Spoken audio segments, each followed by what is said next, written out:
Gobble gobble, everybody. Welcome back to the Outdoor Drive podcast. This is your boy Trev. This is Steven. Welcome back, guys. It's so nice to be back. Still in quarantine. Things are rough out there, but we are getting ready for turkey season. Well, turkey season actually started for some of us. Some of us have already hunted for turkeys. But I know Connecticut's going to open up here tomorrow, actually. We hunted a week down in Virginia, as you guys all know. Went through youth season here in Connecticut. So things are really getting underway. A lot of states are already opened, and I want to say we're pretty much no, we are not the last ones. I think there's northern states that are still opening here come May, the beginning of May. So we're halfway there though. What do you say, Steve? It's been a tough season so far, brother. Yeah, it has. I I mean, mean, between the poachers and yeesh. Yeah, knowing what we know when now, where we were kicking ourselves in our ass going, what did we do? Now we know there were also people creeping in the backside of the mountain and the ridges, coming up from behind the birds we had working, busting them out. So we got some questions answered by the landowner this week, and we feel a little bit better about our situation. yeah, completely painful, but it is what it is, and we just move on. We chalk it up as a win, and we just keep on chugging, man. Turkey season is just the beginning here. We're still in phase number 3, as our friend Matt Dale would say. Oh The yeah, phases, man. that The that's turkey phases. that's a smart fella right there. Yeah, and you guys will hear everything about turkeys and what turkeys do for the next hour and 45 minutes. We really indulge and dive very deep into the turkey hunting world. Um, but we only scratch the surface of really kind of what it actually is and tactics and so on and so forth. We really, I mean, I don't think there's enough time in the day for all of us to go over really a lot of the tactics, but there is a place that you can find Dale, uh, brother Dale, Matt Dale from Dale Outdoors. You can find him at Dale Outdoors on YouTube and DaleOutdoors.com. And I definitely fully um, believe that you guys should definitely go over there. And I totally recommend it to go over there and kind of learn a little bit about turkey hunting because Matt definitely digs into the deep end of how to turkey hunt. You know, you can Google search all you want how to do this and how to do that, but he actually dives into the reality of it and how it actually works. What happens when you are gobble yelping, when you have a bird that gobbles, what's the next step? How to's on how to find birds, locate birds, how to get birds to react, how to, everything that anybody's ever thought of that your mentor should have taught you. Let Matt be your mentor because he's really going to teach you truly, honestly, how to put a big old gobbler on the ground. And as I was referring to before, the phases. And I'll let him get into it, man. He gets real deep into it, but it's really it brings a light to a lot of different things. You know, everybody talks about call shy. Don't ever talk call shy, uh, because you will be Turkey's put in your just doing place. turkey things. That's it. Turkey's doing turkey things, and Mr. Dale would definitely put you in your place when it comes to turkey shy and call shy True story. because and it makes perfect sense. I mean, really, honestly, it does. It makes perfect sense about the whole fact that turkeys get called that every single day of their lives.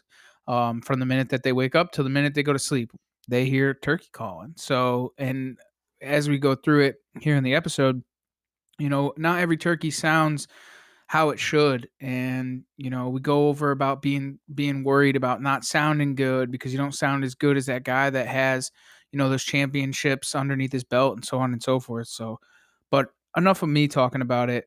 We'll let him talk about it from here on out. But we got some cool things kind of going on. We actually gave away the turkey pot call last night live after we had actually gotten off the phone. It was we had a very good time. So we ended up giving that away. The videos are up on Facebook and on Instagram. Congratulations to Cody Duplessis. Congratulations to you, man. You've been trying to win something. You finally did. And hopefully that's your good luck charm for the season and you're able to kill a big old gobbler with that. Yeah, And and if for it's you, it's really cool that you were able to actually go and hand that off. It yeah, wasn't so mailed out. yeah, so it wasn't mailed out, and that's the good thing. Cody's father actually works with my father. Sometimes they'll my dad's a general contractor and he'll sub out guys, and one of the guys was Cody's father. So they were working on a job here in town doing a deck. So I swung over there and just handed it off to him. So Cody will get that for turkey season tomorrow. So Yeah, that's definitely awesome. kind of cool. But we're not over on giveaways, guys. We still have the youth giveaway. That's on our Facebook page and on Instagram, but it more or less is stemming onto the Facebook page. If you guys haven't got onto that, go over there, post up your picture. There's a ton of pictures, and go through and like the ones that you like. The person with the most likes is going to end up winning. So share that and help out the young guys so that they can get a call, and we can, you know, have the next generation enjoy it just as much as we do. For sure. But I mean, speaking of younger generations, man, we had when I had come home from Virginia, I was supposed to hunt on Tuesday with a young fella who I his mom had reached out on one of the local forums about getting her youngster out there and doing some turkey hunting. And I seem to always jump on the opportunity whenever I can to get a little guy out and or a little girl out to try and get after a gobbler. A, because it gets me in the woods a little bit faster, and I just enjoy the fact of being in the woods and filming and calling, but also to start off and mentor a young one. And this year I hadn't had anybody because all the little guys that I had been mentoring and doing youth hunts with have now gotten older. So it was nice to reach out. His mom to reach out. This young fellow's name's Josh. So I was actually in Virginia. So I had texted his mom and said, listen, I'm going to stay in Virginia. Things, with weather and, just not getting the footage. And we haven't had kill yet on film. So I'm going to end up staying down here a couple extra days. But when I do get home, I will bring them out. And I contacted one of my buddies, Seth, who was going to hunt with us on that Tuesday and said, hey, man, do you still mind bringing out Josh? So him and a good friend of ours, Fetus, AKA his name's Mike. They brought him out hunting on Tuesday, and they had gotten him on a gobbler, and the gobbler had held up, wouldn't come across the creek, and or crick as they would say it in Virginia. Hey, you Um, were saying that pretty regularly while you were here. yeah, We I were know, rubbing and off on you. I normally do, but so they ended up bringing him out on Tuesday. It got held up on a crick, and they decided that they were going to cross it and call him back in. Well, Patience was very good and was on his side because he took his time, and that bird he ended up killing him at 15 yards. Nice mature gobbler. So that was on Tuesday. And then I came home Wednesday night and I took him out Thursday morning with Seth, and we had gotten set up on some birds and we had killed one right off the stick instantly. Seth was actually laying underneath the decoy because we were trying to set the decoy. We hit one call and those things cleared 200, 300 yards in a matter of a couple of maybe a minute, maybe two. And Seth was actually stuck by the decoys and ended up having to lay down holding the decoy and laying underneath it so that the turkeys didn't see him. And we ended up calling these birds in after a little bit. I think they saw one of us move, and we ended up calling them in. And Josh knocks this thing down at about 12 to 15 yards. And he was ecstatic, man. So this is his second bird on the ground at this point. And then we had decided, you know what? Let's try and get another one. So pull a double. I mean, it's not even 7:30 in the morning. He shot it at 6:30.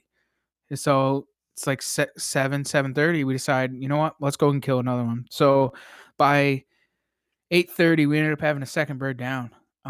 We had called in one big gobbler, big mature bird, and he must have seen us or whatever the case may be. He kind of broke off, and I just kept calling. I thought he was maybe going to circle around, and I look over to my left, and here's one coming down the exact log that we were sitting on, walking right up on it, and Josh ends up just absolutely jellyheading this thing at like 10 yards. And so he knocked down two birds. So that was cool. It was a great experience. If you guys want to check that out, you can check that out at CT Trev on YouTube. So I have a video up there, so you guys can check that out. It'd be definitely something cool. I'd appreciate you guys Yeah, going on there and looking it up. it's a good video, great footage. The how you got both of those into frame by the time he whacked them. Man, congrats on that because that kid was hot. Yeah, he totally was too. And the thing is, they both came up our left side, and at the last second, I just had to swing the camera, and then they would stick up their head, and then he smoked them. That was So perfect. it really was, man. It was a great hunt. It was awesome to do it and have the opportunity. I was very blessed to have the opportunity to do such a thing. And it's Well, and always good to get youngers it was out there. good reassurance after the 7 days of hell that we had before. So Well, I knew once I came back to Connecticut that it was gonna be fire, of course. I mean, isn't that how it always goes? Like, you work your ass off, and then you go and you do something else, and then it just works, so yeah. it was fun, man. It was something else. It was a great time, and, I mean, Virginia in itself was just beautiful. I mean, the morel hunt in the mountains, and you'll hear Matt talk about it here, throughout the episode because he is a Virginia native. So he definitely talks about nothing better than the dogwoods and the what do you call those things? The purple flowers? What are those things? Yeah, the purple buds. The purple buds. That's what they call them. The purple buds. So the dogwoods and the purple buds and the mountains and so on and so forth. So definitely cool. I just and then tomorrow, the big boys get to come out with the big guns and turkey season's here. We wait all year for turkey season and it's here, especially here in Connecticut. It's gonna be a madhouse, Yeah. especially with everything going on. Yeah, I got a feeling I you guys tell are you. gonna be in for some, new experiences this year. Yeah, we totally are. I'm gonna just my goal is to just stay away from people and kill turkeys. That's my goal. So Well, get definitely gonna 5 be. birds in one day and you're done. Yeah, for sure. I hope. No, no, I don't hope. No, that would kill it for me. I'd be miserable. That's what I was I leading would to. totally be miserable. But you mean to tell me if you had a shot at 5 birds in one day, you wouldn't? I'm gonna try and kill 5 birds in one day. I'm not gonna. I'm gonna hunt like I'm trying to kill 5 birds in one day. There you go. Yeah, I'm done, man. We can hunt till dark, dude. I'm very happy to be able to do that, and it's something. It's gonna be a new experience to be able to hunt all day. Um, it's gonna be a learning curve, and if anything, we'll just take it as a learning season. But I know once we get in that fourth phase, things are definitely going to get jellyhead. Oh, yeah. Oh, No yeah. question asked. And I know for you, it's about to kick off. Yeah, we're right on that tipping point rolling out. The birds are starting to come out and get a little more playful. We're starting to see guys get birds on the ground who have been struggling like we did. So I got a feeling that things are really fixing to pop off here. That's incredible. That's what it's all about, man. Truly, honestly, all about. Something else I'm really excited about? What's that? About to order my Elite, man. Yeah, gonna upgrade. Gonna upgrade, gonna Yeah, get that cure. yeah, that's right. Man, that's Man, gonna be it's been sweet. a long time. It's been I a mean, long it's time. it's gonna be bittersweet for you. You've been shooting your old bow for quite some time. It's still a shooter. I mean, it slung some arrows while you were here. So it's gonna be We were real interesting to see how you take to the cure. we were talking about this, and I've talked about this with a couple different people, and I've talked with it with Christian actually, and that was one of their smoothest shooting bows that they've ever put on the market. Oh, definitely. So to like get rid of that, and that was like, you know, funny enough is that bow I won it in a raffle. I paid $30 for it. Hell yeah. So, I don't know, the upgrade, it's 2 years old, so I'm excited to have something new and hopefully kill some turkeys with it this season. I'm really looking forward to it. But, I mean, you got the ritual, I got the cure. It's gonna Yes, be good, sir. man.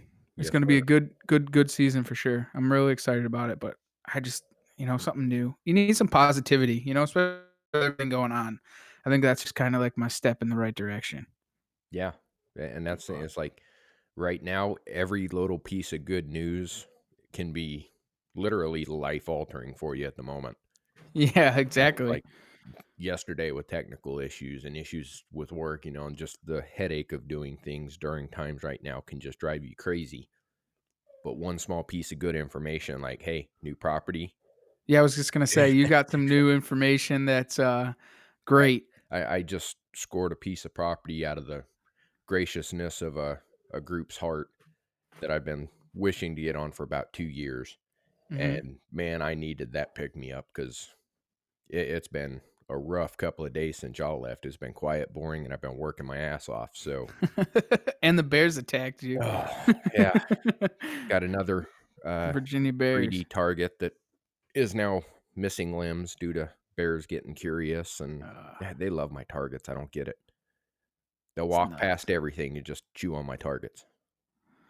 Well, I guess I guess I guess that's part of living in down in God's country, man, Oh, yeah. Well, you guys almost got to see one. We know they were around, for sure.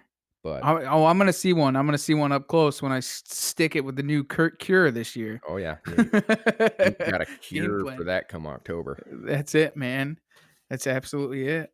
So, no, I'm really looking forward to this turkey season and everything that it has to hold. And I think, I think that the success is going to be on our side. We had a little bit of rain, we had some crappy weather, and things are definitely going to take a turn here for the better. And we're just gonna just keep on chugging along.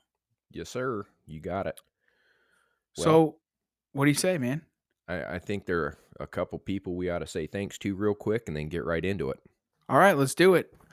Let's big thank you, obviously, to Nor'easter Game Calls, nor'eastergamecalls.com, Marky Mark up there in Maine. Thank you for everything that you do for us and for the supporters of this podcast. The giveaways wouldn't be anything if they weren't for you, man. So thank you for that. Broadside Camo, broadsidecamo.com. Make sure to use promo code Outdoor Drive, capital O, capital D on Drive. Use that, save yourself some. I think it's what you spend $45 and you get something for free, Yeah, gloves, hat, so on and so forth. So 45 and it'll come with a free item. make sure you're using that. Wicked and Twisted Bowstrings, wickedandtwistedbowstrings.com. She has up her new website. There's a ton of promo codes that she's running, but we're also running our own. It's promo code Outdoor Drive 10. It's capital OUT, capital DOOR, capital DRIVE 10. So save yourself 10%. I think there's a couple of free shipping codes, so on and so forth on there right now. So make sure you check those out. Wickedtwistedbowstrings.com. Death Wish Coffee, deathwishcoffee.com. Promo code is Outdoor Drive, and that's just capital O, capital D, Outdoor Drive. So make sure you get those. The world's strongest coffee, fueled by death and fueled by Deathcast, the amazing Jeff over at Deathcast podcast. So make sure to check them out. That is the world's strongest coffee, though. I will say Yeah. that it's like cracking a cup, scary, I dangerous. had a Watch cup of it out! this morning. I was sitting here shaking. Isn't Oh, it insane, dude? it's I you can't don't get over believe it, it and until it's you try it. it's flavorful, man. It's just beautifully flavorful. Oh, yeah, it tastes great. You wouldn't know D the difference till you start shaking. Oh, dude, it's crazy. Make sure you eat something. I honestly highly recommend that you eat some type of carbohydrates before you get crazy with it. So, D&M Custom Arrows, dmarrows.com. Gary Hall over at D&M Custom Arrows. Get your custom arrows built. Custom fletching, custom feathers, custom wraps, you name it, he builds it. The best of the best. And you can also see him in some very special places, but maybe I'm not gonna We'll tell you. just You'll figure it out if on you're your own. interested, you probably ought to start looking now because it's gonna get very busy. Very That's busy. my feeling. Yep. I totally agree. I mean, he's been busy enough. I mean, building. He's starting to build up the inventory. If you guys haven't followed him on Instagram, on Facebook, go over there, check him out. He's got all kinds of crazy stuff on there, and he's got a stock sale, so he's definitely selling stuff right off the website. Not much waiting time on that stuff. So he's building it and doing orders all at the same time. So check him out, dnmcustomarrows.com. Also, if everyone could do us one favor, I know you guys are supportive of us and you guys help us out, and I really appreciate it. One thing I could honestly ask for everybody: if you guys are logged into iTunes and you're listening to this podcast, please give us a 5-star review and a very awesome write up. Man, it would mean the absolute world to us. I didn't realize how important it was, but it really is to get our name out there, and it's very important to us that you guys do that. And if not, if you guys aren't on iTunes, if you guys can do us one favor and just share Spotify link or our podcast link out to your friends, man, and just kind of spread out the love and the word. That would mean the absolute word, the absolute best to us. Um, and it goes miles for sure. We really appreciate it, and we're just trying to get that word out there a little bit more. And a 5-star review would just be next to none for us, honestly, guys, and we really appreciate it. Um, right now, we already did our t-shirts. We sold a t-shirt campaign. I can definitely bring that back to light. We probably will here in the near future. Also, timber tumblers. Right now, you can get the Outdoor Drive podcast tumblers, 20-ounce tumblers from him, shipped to your door for $43. There's a link on a Facebook and on Instagram. If anybody else wants the link, just DM or PM us, and we'll make sure to get that over to you. We Definitely. really appreciate the support. They're amazing tumblers. They're about 4 weeks out right now. He's absolutely swamped busy. But don't forget to get yours, and then you can be part of it. Get it custom made with your custom name on it. And yeah, so something cool to come up. And hopefully we have some stickers soon. And we're working on some possible hats also. So thank you guys. We really appreciate everything you do and your support every single day. Well, I think we should time to jump right in and let Matt get to his thing. I can't wait, man. This is a good one. Sit back, put your earbuds in because it's about to get real. And you might actually be able to kill a turkey this season. Maybe. Nice shot.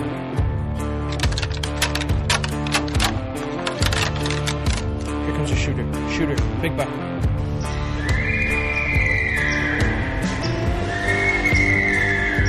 Stacked.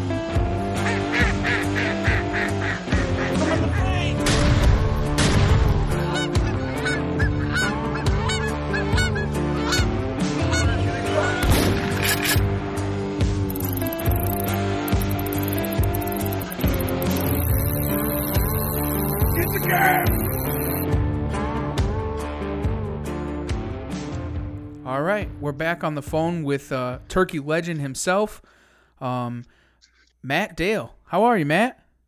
I'm all right. How are you? Oh, we hanging in there, man. Thanks for joining us this evening. We really appreciate it. Well, I'm glad to be with you today. Always willing to talk a little turkey, especially this time of year. We're all jacked up. We're in the heart of the about season. Yeah. We haven't, up in Connecticut, we haven't kicked off just yet. Yeah, and that's the thing about turkey season. You know, all of you guys are jealous of us Southern guys Yeah.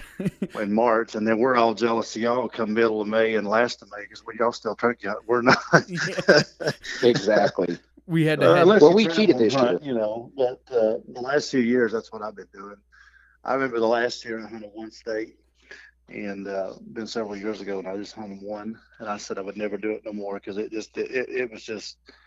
was just getting too boring, and it was like, and I thought, man, I need to get out and see some more of this turkey stuff, you know. And so I don't think I'd even be happy hunting one state anymore.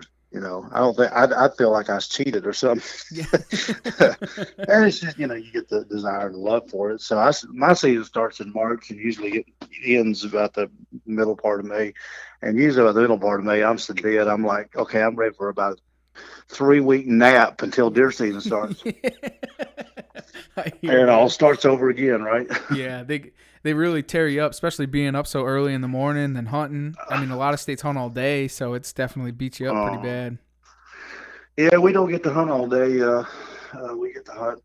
Well, here in Missouri, it's 1 o'clock, and in Virginia, it's 12. And I think there's a few states that still has that cutoff time, which I wish they'd change. But you know, just have to go with it, I guess.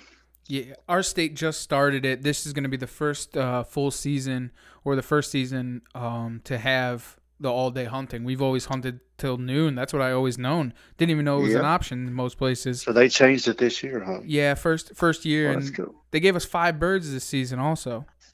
Man, that is just unbelievable. I mean, Alabama gives you 5 birds, but it's like I didn't realize Connecticut would give you 5 turkeys. I mean, you almost have a load of them up there. We do. We really honestly do. But I think it's honestly declining, but that's just my personal opinion. But we do have a lot of birds for sure. Yeah, I'm gonna get up there one of these years. I'm gonna take the whole month of May and just start hitting the New England states, you know, and try to just spend one May just up in Vermont and Connecticut and and Maine and New Hampshire, and I want to see some of that country up there. Have you And ever hunt some of hunted them. Maine? No, I haven't. But I've heard the turkey hunting is just phenomenal. Especially, I've heard that. Like after May the 20th, it just gets just great all the way till June the 1st. Sometimes I'm like, man, That would be something to kill a turkey like May the 28th, 30th, of June the 1st, 2nd. Yep. It'd be No like, kidding. Well, you know, Trev, you had your cherry popped in Maine, didn't you? Yeah, I shot my first bird ever in my life was in Maine. yeah, I was a young yeah, kid. it's some beautiful country up there. It looks like. I'll tell you, it's a turkey mecca. There is so many birds up there. They're like rats. It's crazy up there, and you can only shoot two Man, birds up there. yeah, that and what is it? You can hunt private land if it's not posted Yeah, legally. you can hunt anywhere as long as it's not posted up there. A lot of the Yeah. northern states, Maine, Vermont, a lot of them up there are actually like that. If it's not posted, you can hunt it. Wow. Well, that's one thing the North's calling us because you get shot now. Yeah, exactly. uh, Well, up there uh, too. I mean, they're crazy. Just like the guys in the south, you get shot too. But yeah. Well, Trev got experienced some of that down here. It, uh, we wish he had the ability to just scare people off across borders. Made for yeah, for Uh-huh. sure, it was definitely great. Virginia was something else when I got to hunt down there because it was definitely different than where I am in liberal America. So to hunt Oh yeah. down in Virginia was definitely a crazy place. And Oh as you yeah, know, you man. were raised there, so Oh yeah, I mean, I go back every single year. I don't. That's one state I don't miss. I go back the opening week every week. Of course, this year with the COVID, uh, all this stuff that's happened, it canceled like 4 states for me, where they just shut down non-residents. You can't go, right. and uh, and so I actually got to stay another week in Virginia. I usually get to only stay a week opening week, and then I'm off somewhere else. But this year, I actually Kentucky got canceled. They shut the non-resident down, so I said, well, I just guess I'll just stay here, which is a good thing I did because man, I tell you, it took me 11 days to kill one, wow, and that was just a slap in my face. It really was. that's nuts. And it just really humbled me, and it made me realize, uh, sometimes you have so many years of just turkey after turkey after turkey, and then you hit one of them years where they remind you, yeah, you're not as good as you thought you was. It's a humbling year. Yeah, they humble you, and it's like, oh, okay, I remember this. And I tell you, by the 7th or 8th day there, I was starting to feel like a rookie. I'm honest. I told my cameraman, I said, I don't even think I know how to turkey hunt. And he just died laughing. And then uh, but it was just, I tell you, we had such cold weather. I mean, that was like 4 or 5 mornings a week and a half ago that was 28 degrees Wow. in mid-April. It was just terrible. And the turkeys just went gobbling. They was quiet. And places historically that I'd went and killed turkeys when they wasn't gobbling, I just know that they using there. Nothing. Just no sign, no scratching, no nothing. And I thought, man, what has happened? And finally, the day I did kill one, 11 days, I didn't have a cameraman with me. He had to go to work. They called him back to work. So, of course, I'm by myself. And I tried to self film the thing, and I packed the tripod, tracked that heavy camera and tripod up all the way on this mountain. And the night before, I'd been editing some videos, and wouldn't you know it, I get up there, the turkey gobbles. He acts like he wants to do something after 11 days. I push record, and it says no memory card. Oh. And because I left my memory card in the computer. And I was Jeez. like, are you serious? I mean, it's just like, and then, but I called him in, and finally broke the ice. And then I went back the next day on the 24th and killed another one. So it goes to show you that after 11 days, most people would just say, you know what, I'm done. And but if you just stay persistent at it, that moment's going to happen when the light switch comes on. And just turkeys being turkeys. Turkeys Yep. being turkeys. I get asked all the time. People message me all the time, and they'll say, hey, I got a turkey doing this, or the turkey went over, he just went the other way. He come out and he done this. He come out and he done that. Why did he do that? And I just, they want this big long explanation, like I know all the answers, and Lord knows I don't. And I just tell them, hey, it's turkeys being turkeys. Yeah. You know, most of the time, if you get, if you think about the average turkey hunter, he goes out, well, unless you're hunting some 2,000 acre or 5,000 acre outfitter that they're scouting for you. But if you go, like we hunt,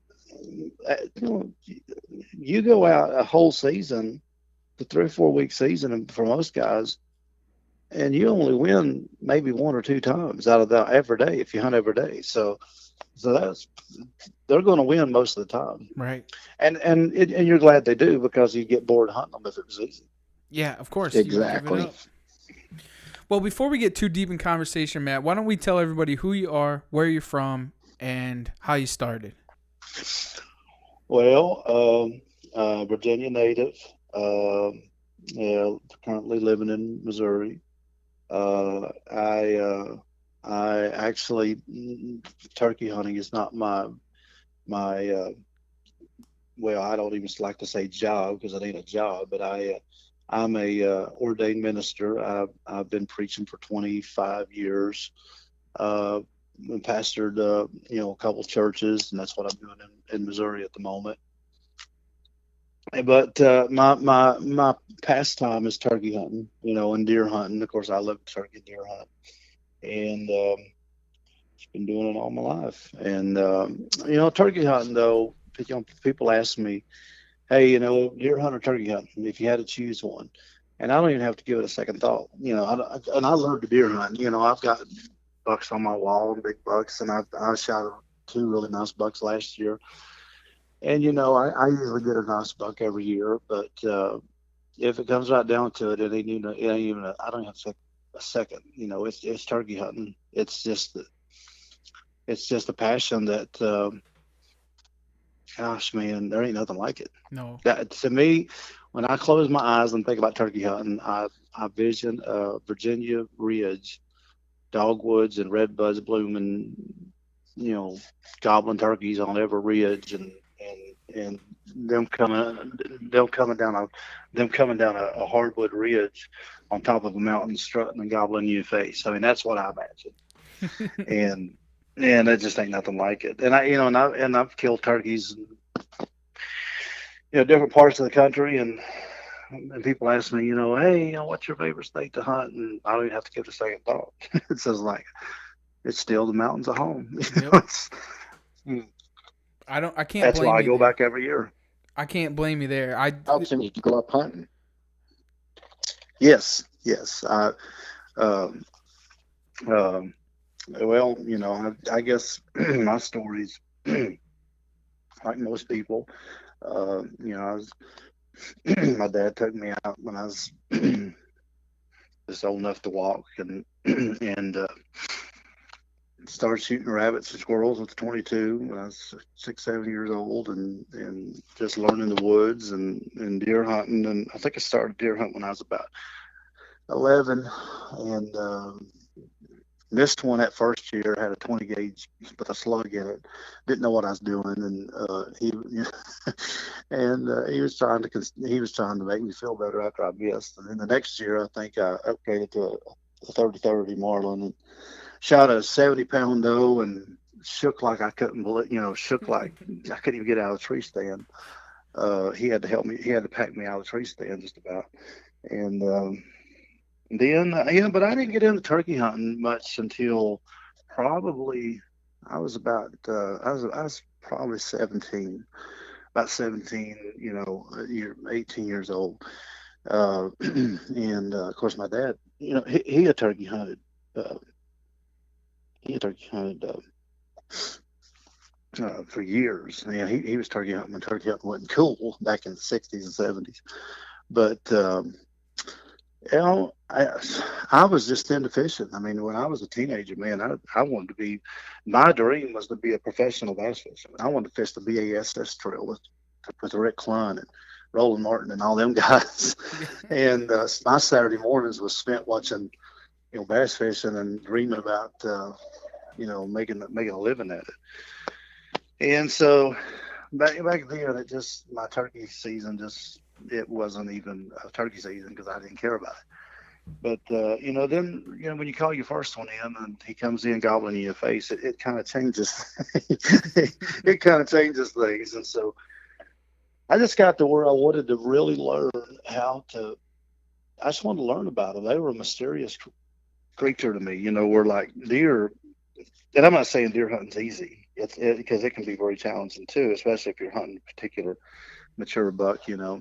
But deer hunting, to me, it's almost like it's weather related, and I mean, you get on a good deer trail and you get on a good place where deer are normally coming through. You sit there long enough, you're gonna kill a deer. I'm not saying it's easy, but you're going to come more knife killing more deer than you are turkey. Right. A turkey gang, yeah, they just ain't got no sense. They do what they want, right? Right. And plus you're reacting with that animal, and I think that's what makes it such the greatest sport, is because you're having a conversation with that animal. You're making him do something that he's not used to doing, because in nature the hen always goes with the gobbler. Usually that's why you're out there calling, and he's out there gobbling, staying in one spot, and he hangs up. Well, he hangs up for a reason. He's hanging up because that hen's supposed to come to him. And you're making him do something totally different. And when that happens, man, you just pulled the ace in the hole. And that's and so So so so normally they'll stay strutting in one area, and yeah. they're gobbling and they're hoping. So what do you think is like when they do hang up? Is there something that you normally do to try and coax them towards you?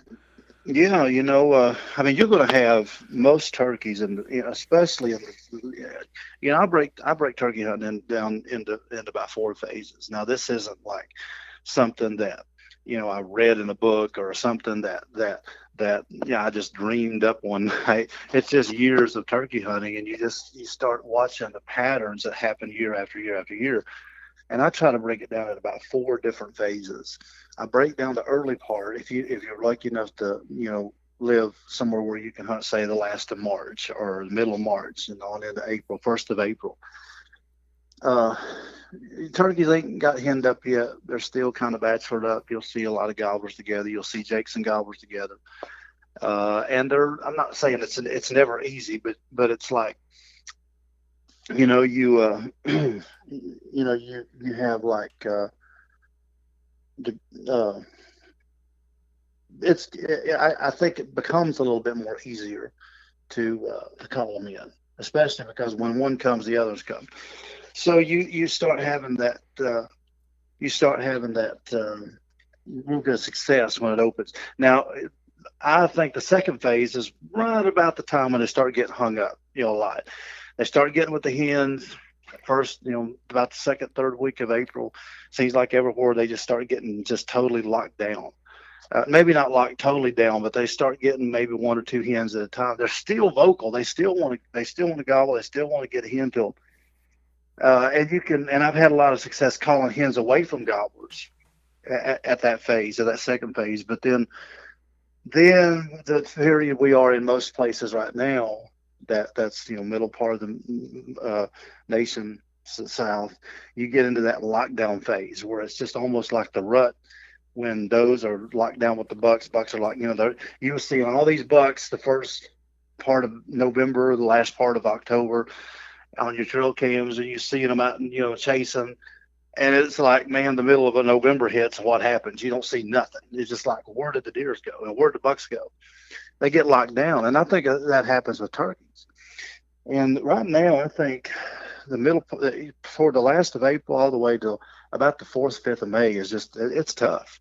I mean, it's because they're so henned up. I mean, it's just almost a nightmare. They don't have to gobble.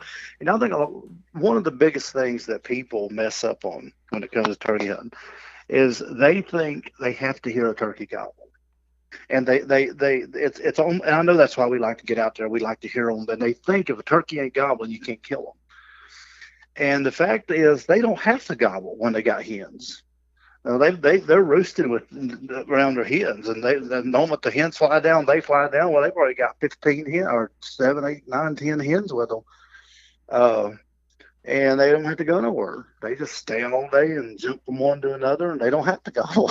Right. So when they get quiet, in fact, I just had a guy the other day message me on my Facebook page, and he said, "Well, the turkeys are done." He lives in like somewhere like down in this area, like Illinois or somewhere, where somewhere. He's like, "Well, the turkey's already done." I'm like, "Man, we're just now getting started. What are you talking about? We're in the middle of season. No, they're shut down here." No, they ain't shut down. They ain't stopped breeding. Because he was talking about, he thinks the season or the breeding cycle started earlier. Not really. They go through this every year. They don't have to gobble. Does that make sense? They don't have to. Absolutely. And so you can be successful in this phase, but man, it's tough because you have to pretty much get in his bubble, and you got to get into his strut zone, and you got to get in tight to him.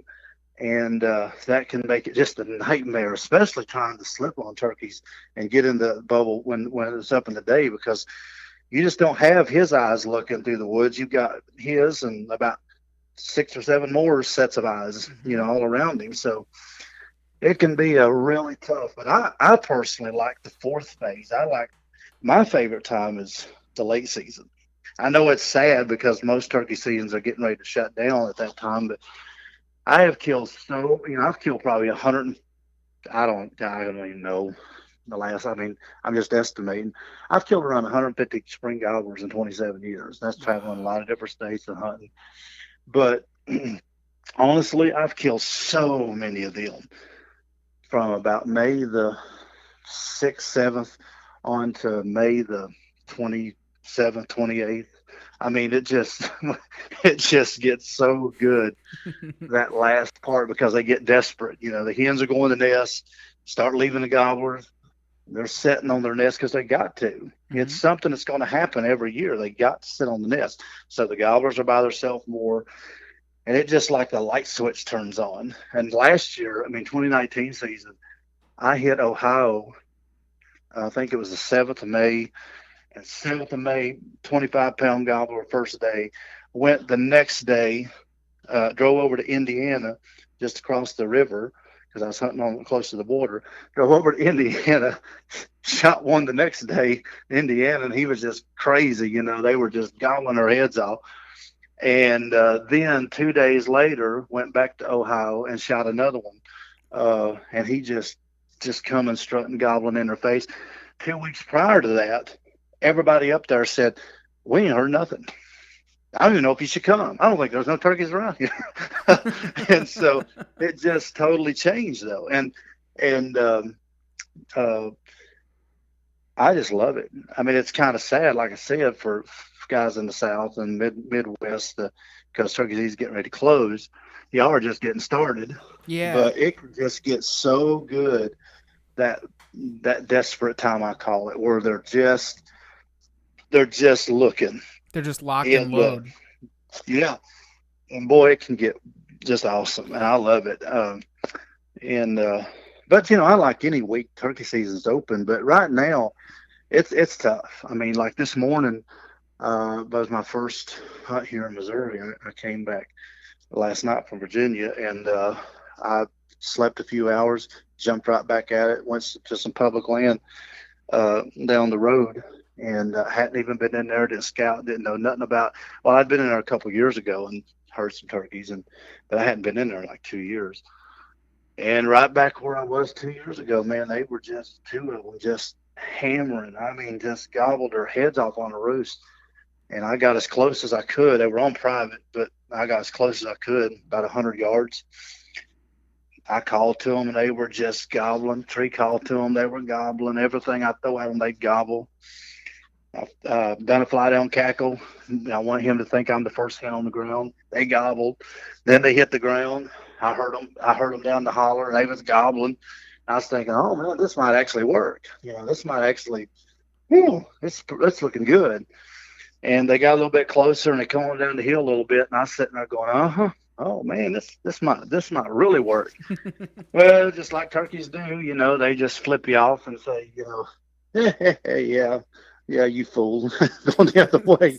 It's like, okay, so, and I don't know whatever happened to them, but boy, they sure was going. But again, you're in that stage where they probably had hens with them somewhere close, and they Right. see them hens. So now, if them turkeys was probably say 10th, 11th of May, they'd probably come rocking in. So I hate this phase. I don't. I mean, I love turkey season, but oh man, I could do. I could just this thing we're in right now is the worst for me.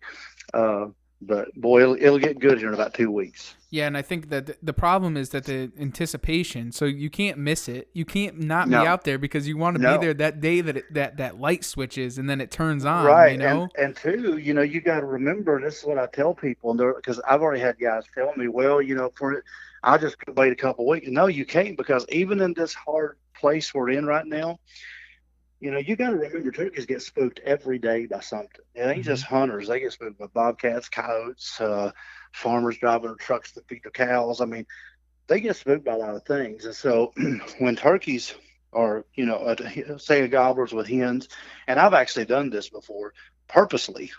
Um, Gobbler, you be walking kind of down the edge of a field, gobbler sees you, hens, he flies on one ridge, they fly and they scatter.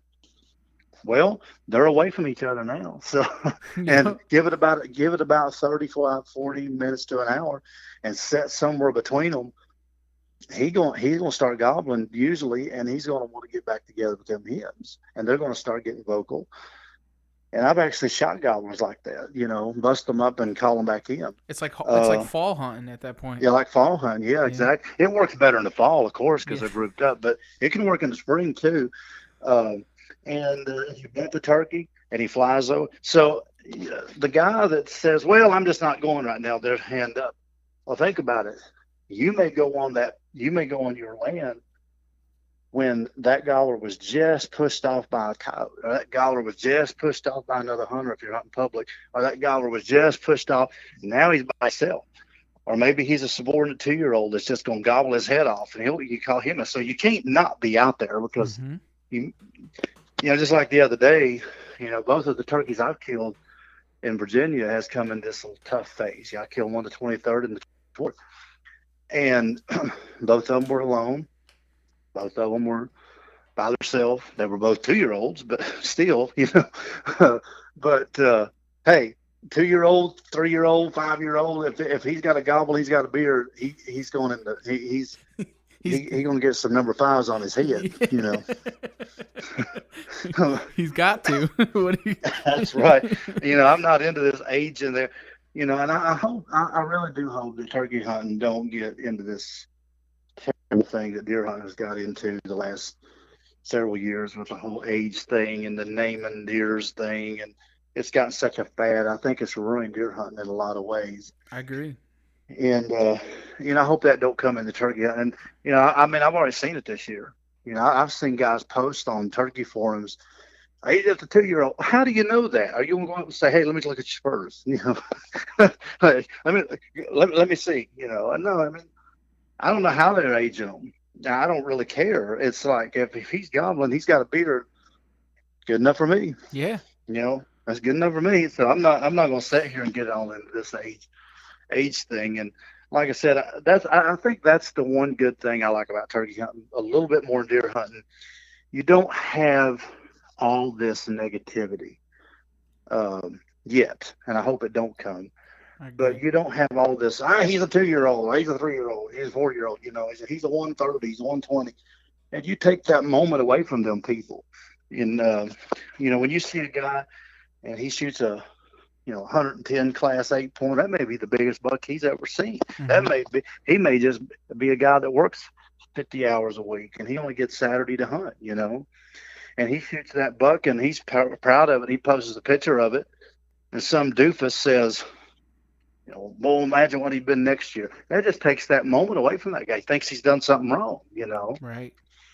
And so I hope that don't come into turkey hunting, because if a kid or even if a grown man or woman, if they kill a Jake and that Jake made their heart pump and that Jake got them shaking, hey, that's good enough for me. I'll be the first one to pat you on the back and say, way to go kill another one. Yeah, exactly. Invite me over and we'll have some turkey breast. Yeah, exactly. Turkey hunting's hard enough, man. I don't want to be aging Sure. turkeys, But yeah, exactly. It's like turkey hunting's hard enough. It's like, just getting by their eyesight is enough to about drive you crazy. So I just want to celebrate them and go, hey. And as far as like what I do, I started the YouTube channel. Actually, how I started the YouTube channel. Is it okay if we go through this? Oh yeah, because I think you were going to ask. Yeah, no. Okay, because I figured you was going to ask me about that. But how I started the YouTube channel, really, it was more of an experiment, not really to hunt. But at the time, I was pastoring a church in Virginia, and there was a television station that was interested in doing a program, and get a television program. So I didn't know the first thing about editing. I didn't know the first thing about, much about even computers. And at that time, and this was back in 2008, I think, or 7. So I still had the Windows 2001, I think, or whatever it was. And so they got me an editing thing, and I was just trying to learn how to edit. And so I basically just went out, and the first video I ever did, it ain't even on, most of my stuff on YouTube, you don't even see what was on there several years ago because I deleted so much of it after I started doing this professionally because it was so terrible. So a lot of my old videos is gone, never to be seen no more. But they're still archived somewhere, though, right? No, they're gone. Oh, they're gone. It was so bad. Like the audio was terrible. I looked terrible. But I went out. The first video I ever did was a bow hunting. I think it was 2007. I just went out and I'd always had a good. Well, I mean, I'd always been comfortable, I should say, in front of a camera because I'd preached on television for a while, and I was comfortable with doing like in studio stuff and doing telethons for radio or television stations and stuff. So I'm not a big camera shy, just never have been. And so I just stuck a camera up and I thought, what am I going to talk about? Well, let's talk about hunting because I don't want to just get up here and talk about something I'm not passionate about. So I actually did a bow hunting one. About bow hunting on the ground, actually. And so I started, my channel used to be called MDL31. That's how professional I was. It was just a channel I got on. And basically I just shot about a 10-minute video and I was practicing editing. Wasn't even going to use it. I was just practicing. Well, it turned out halfway decent, actually. I thought I was kind of Will Primos and Mark Girdie rolled into one, So it's kind of like, well, that's not too bad. So I posted it on the YouTube, my first video. And then I did one on broadheads, and I did a couple more taking the camera out that deer season and rifle hunting. Well, turkey season came 2008, I think that was the first year. Turkey season come along, and man, I could talk about turkey hunting. I mean, that ain't no problem. And basically, when I started on YouTube, there wasn't very many turkey videos out. I mean, there wasn't hardly anybody talking about how to turkey hunt. So I was just throwing a camera up and talking about, the strut zones and mouth calling and just different stuff. Well, now to show you how interested I was in this, every year I would do like 29, 10, 11, 12. For about 4 or 5 years, I would do like 5 or 6 videos in the spring, turkey hunting, a couple in the fall, and I would upload them to my outdoor channel, so-called. So it went like 3 years, and I didn't do nothing. I totally left YouTube. I just wasn't into it no more. And So I had like maybe 10, no, about 30 videos maybe up, and they were all pretty old, like I said. Well, my brother-in-law, I still give him credit for this. He, now this has been like years later. He says, "Hey, you still doing them hunting things?" And I'm like, nah. I says, I probably ain't getting nobody to watch anyway. He pulled it up. I hadn't seen none of it in a long time. That's how interested I was. And it had like 300,000 hits, 200,000 views, 150,000 views, and like 40,000 views. And I thought, wow. Well, I was ignorant at the time. I didn't know what AdSense or monetize, or I didn't know you get paid for this. So he's like, "Man, you need to do this. You need to do this professionally." And I'm like, "Oh, ain't nobody gonna watch me. Ain't nobody gonna care about my stuff." He's like, 500,000 people on one video. I think that's telling you something. Yeah. So, and all I'm doing is just setting the camera up, talking about, turkeys. So I sat and thought hard along, and so I got a friend who was a professional hunter, I guess you would say, and traveled with the different companies and shot video on like a lot of the old VHS stuff. And he did this for a living for many years. And we got to be pretty good friends. And he told me, he's like, you really need to think about really stepping this up and doing this right. He said, "I think you can make a go of it." So thought about it. And I think in 2017 was my first year of getting a real camera, real mics, getting the real stuff here and trying to do it right. And what I wanted to do is by 2017, you had a whole lot of hunting channels. You had different hunting channels, turkeys, deer. So I actually went and researched a lot of the channels. And there's one thing that stood out. Nobody was doing what I was doing as far as teaching how to turkey hunt. Right. It was all hunting, seeing heads get blowed off. It was pretty much just an amateur outdoor channel. Everybody wanted to see something get killed. Now, if you come over to Dell Outdoors, you're not going to see a whole bunch of stuff getting killed, because one thing, I don't have a cameraman with me all the time, and I suck at self-filming. So you're not going to see a lot of things because I'm just not that good at it yet. I'm trying. So I wanted to be different. And I found my niche. It was just teaching turkey hunting. I want to teach people the advanced, because if you look at most videos on how to, this is how you mouth call. This is how you use a slate call. Mm-hmm. This is how you use a box call. This is how such and such. Well, there's so much of that out there that's good. I wanted to go in depth. I want to talk about strut zones. I want to talk about gobbler yelping. I want to talk about crawling and slipping to a gobbler. I want to talk about woodsmanship. I want to talk about reading sign. I want to talk about when a turkey gobbles, what do you do next? Do you just run to him, or do you sit and try to figure out what he's doing? How do you read his gobble? Decoys, when they can hurt you, when they can help you. I wanted to get into the stuff that real, genuine people face out there. And I've always said this, watching me kill a turkey is not going to really help you. It's entertaining, no doubt. And people like to watch it because it's fun. It's fun to watch. But you're not really going to learn nothing. You're not going to fill your freezer by that. Right. You're not going to learn nothing. You're just going to be entertained.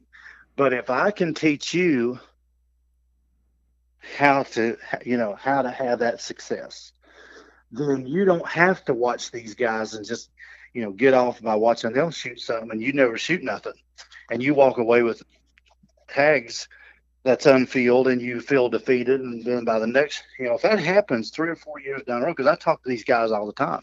I hear this stuff all the time. People say, "Man, well, it's just fact. 2 or 3 weeks ago, when I was in Virginia, I think it's a couple weeks ago, guy from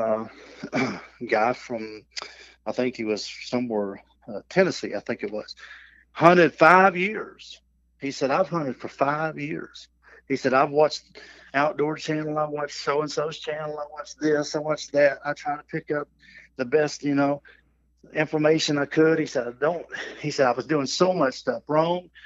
And he's like, "But I found your channel just this past year, And he said, I started watching in like January, just sucking all this information in. And he said, my wife's about to kick me out because you're on all the time talking about turkey.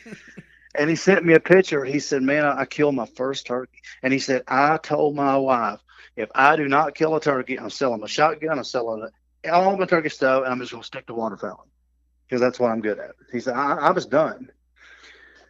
And, it's stuff like that is why I do what I do, because I'm like, that guy is hooked forever, and if you just get on there and watch me shoot something and high-fiving and, oh, man, look, he's a great turkey hunter. Well, I don't care if you think I'm a good turkey hunter or not. That ain't going to sway me one way or the other. But if I can get you to have that success, you're going to stick it out, and you're going to become, a turkey addict. Right. And that's why I do what I do.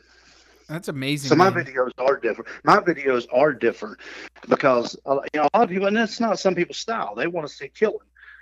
But the people that come over, they usually walk away. That's why our motto is passing the knowledge, because, hey, that's what we got to do. We got to pass the knowledge. My dad passed the knowledge to me when I was growing up.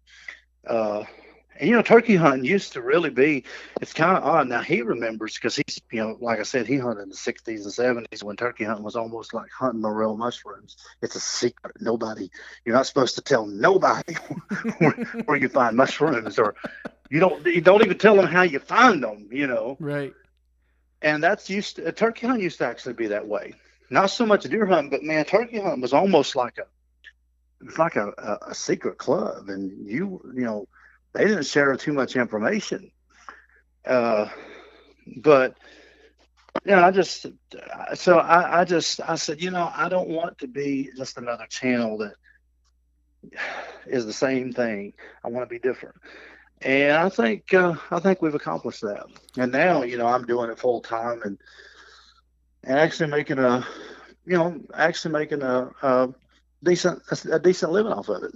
So that's always a good thing.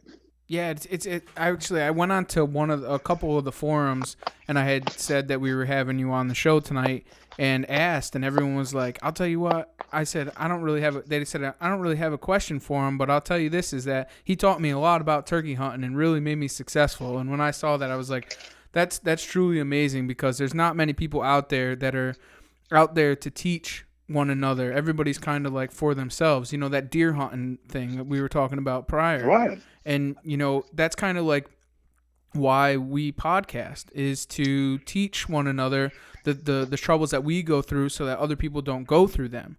And kind of get that information out there of like what we do and talking to different people. But I live by your phases. The 4 phases is something that when I started watching your YouTube, that I realized, and I'm like, wow, the 4 phases, it makes so much more sense. Like, because you get all caught up in yourself, and you get really frustrated because you're like, there's no turkeys here, or these turkeys, they ain't gobbling, they're not here, and then you start thinking about it, and the four phases make perfect sense. And I really, it puts everything in perspective when it comes to turkey woods, I'll tell you. And the more you learn about turkeys, the more you learn about them, whether it's private land, public land. Even if you go to an outfitter, and you pay some guy to scout for you and just go out there and shoot a turkey. And if you're into that, that's all right, I guess. but I can't afford that, But and I probably wouldn't anyway, because I enjoy doing what I do. I enjoy getting out there, and even though it gets frustrating at times, I don't know if I like going 11 days like I just did. Because the last 2 or 3 years, especially, I don't know if this is a good thing, and I'm trying to balance it out, because I don't know if it's a good thing for me to do, but I start feeling more stressed than I did before I started doing this professionally, and so you think you have to deliver something. You got to show people that you're killing turkeys too, because everybody's going to say, he's killing less than us, and he ain't killing nothing. So you feel more pressure. Yep. Like you got all these eyeballs watching you, and you got to be successful. And I don't know if that's a good thing or a bad thing, because it does stress me out more than what it used to. When it was just me and no camera or no nothing. I'd be like, if I go 15 days sometimes and not kill one, it's no big deal. I wind up killing one someday. Right. Now it's kind of like, yeah, but you got all these thousands of people watching you, and it's like you feel like you got to deliver, Absolutely. So I'm trying to balance that out, and it's because I don't want it to get to the point to where it's like a job, Right. even though it is. I don't want it to get like I don't enjoy it because I'm stressed. Right, because it's We're wearing out you there to down. not be right, and I think I've allowed that to happen. So I'm really going to have to do some self-reflecting and go, hey, camera or no camera, I'm just me, and I'm going to get out here and enjoy myself. And I think people will still watch your thing, and you know how to do it, so you're still teaching them how to do it. But you're Yeah. totally right, man. You put a camera in the middle of it. I know last season for me, like my goal was to tag out in Connecticut with my bow all on camera. And the first, you're in phase 3 at first, right? That's what we start off in is phase 3. So things are really tough, and you're like, for 2 weeks, it was the toughest hunting of my life. I calling birds, couldn't get a shot. You're trying to get it on camera. You're stressing out. And then when it all comes together, it's all worth it all in the end. Oh, man. And it's like, wow. And That's awesome. we did the same in Virginia this year. Like, we went down there in high hopes, man. We wanted to video our hunts. There was 3 of us. We called in birds. We had opportunities, but it just all didn't come together. And I think a lot of the stress was real high because you had a camera, you're trying, the anticipation, everybody's there, everyone has a different opinion, and we worked really good together, and we finally were in those areas. Like, we had a couple of birds, two big mature toms, come out of the tree, didn't make a peep, they stayed about 100 yards, and they just strutted around. They didn't gobble, they didn't make any noise, they knew that was their zone. And then we had 2 younger gobblers come in on us. They seen the other 2 strutting, and they ran away. And it's like, man, can we catch a break here? And I think the camera just builds that stress level, man. It really does. It does, especially when you got a cameraman too, somebody that's hunting with you. Because I just started hunting with part-time camera guys that they give up some of their days to film me. And it never fails. I mean, for the last 2 years, it never fails. They can be with me for a week, 7, 8 days straight, and they'll go back to work on the 9th day, and that's when I kill one. Yeah, and it's like, are you serious? Like, really? like I can't believe this. The poor guy's got to hike around with that damn camera. I know, it's like you feel bad because nothing's happening. Right. But someday, hopefully, someday I'll be able to afford to hire a guy just to go with me and just stay with me the whole season. And then, if I kill one, then don't want to take his season away. I say, here, we're in some good places here. I'm going to let you kill one too, and I'll film you or whatever. But well, Dale, you have my phone number now if that ever happens, all right? But I would love to be able to hire somebody, because I could get some great killing, I could get some great turkey hunts and footage and kills if I just just had it on, had somebody taping. But man, me self-filming, I've got like this cursed black magic when it comes to self-filming. I suck at it, and I try. It's just like something always goes wrong. And then I get so emotionally involved in the turkey, just like that one I killed last Friday. Man, that turkey just gobbled his head off. And after 11 days, you just finally are about to give up all hope of killing one. And I think I even said it on the 8th or 9th day. I said, this will be the first year since probably 1995 or 6 when I first started turkey hunting. I said, this will be like the first year I've never killed a turkey in Virginia. I said, that's going to be like the most slap in the face. Yeah. It's just, I mean, really. And, but then, like you said, you just got to be out there. And when it did happen, I got so involved, this turkey finally coming in, I just forgot about the camera. I forgot about the Tacticam. I forgot about everything because I was focused on making this shot count and not missing. You know, You worked so darn hard for it that you had to. oh There man, was no option. right. And so you just get, but like I said, even if I had the kill shots, I would still not put it over what I do on my other videos as Mhm. far as just being a mentor, teacher, uh, because that's really what has grown my channel. And this year, I mean, this has been like the record year for me. You know, like I said, I think in 2017, I had like 1,500 subscribers or something like that because I wasn't even trying, you know. Right. And, but now I think tomorrow it should cross over to 15,000 in just 3 Wow. years. That's So I'm incredible. getting, yeah, so I'm getting like, 5,000-6,000 a year. And it don't sound like a lot, but I really don't do a whole lot in the summer, and I don't do a whole lot in deer season. I mean, I've just started to do the deer hunting stuff a little bit more, but there's so much deer stuff anyway. Your videos get buried in all the deer stuff, so a lot of people just don't find them. I think, But but what you're the doing, turkey season is definitely my big time. but what you're doing is so important, and I think that the deer hunting, it's probably a good thing, that you're diving into it honestly because it's all about the kill. It's all about the kill. It's all about the kill. But a Hmm. lot of the people that are getting into it, and I mean, we all know that the conservation numbers are quietly down. So Yeah, and what you're doing is so important because there's so many people out there that try to figure it out, right? And they look like yep. fools sometimes, and not purposely, but No, the people make them feel like fools or look like fools because they get on some of these Facebook pages and so on and so forth, and they ask a simple question that's something that a lot of us right, take for granted, sure, and they get ridiculed for saying, how do right, you what happens when a turkey gobbles, or and these are all the things that you yeah, go over in your video, but sure, the easiest part is pulling the trigger. All the work starts after that. yeah, Especially in deer hunting. And a lot of people don't understand how to track. They don't yeah, understand what blood is what.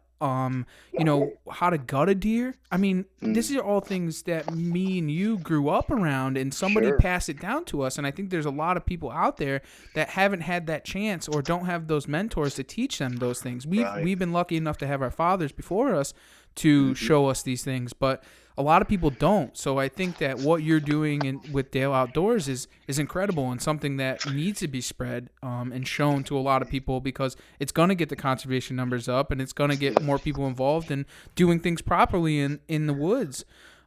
Because if not, A, a lot of guys, and this has been my experience from what just like I said, the last 3 years of really growth, but especially the last couple. This has been my feedback on it. So many people think because they're a good deer hunter, they're going to be a turkey hunter because they think it's similar. And in some ways, I guess it is. You got to be patient and you got to be in the right habitat. Most places that hold deer hold turkey. Not always, but there are a big number. Uh, and a lot of people think because they're a good deer hunter, they're going to be a turkey hunter, and that's just not the case. no. Um, Turkey hunting is very challenging and hard. Uh, and so turkey hunting, especially in Missouri, and this is sad, but the last 3 or 4 years, I've been reading where the numbers of tags are like the record low they've ever been. Like, just nobody hunts no more. No. And Missouri, back in the 90s and the early 2000s, I used to drive out here every year. I mean, before I moved out here, I used to come out here every single spring in my 20s and 30s. I used to come out here and hunt, and it was one of the most glorious places to hunt. And now it's really tough. I mean, the people just don't hunt no more. Turkey numbers are down.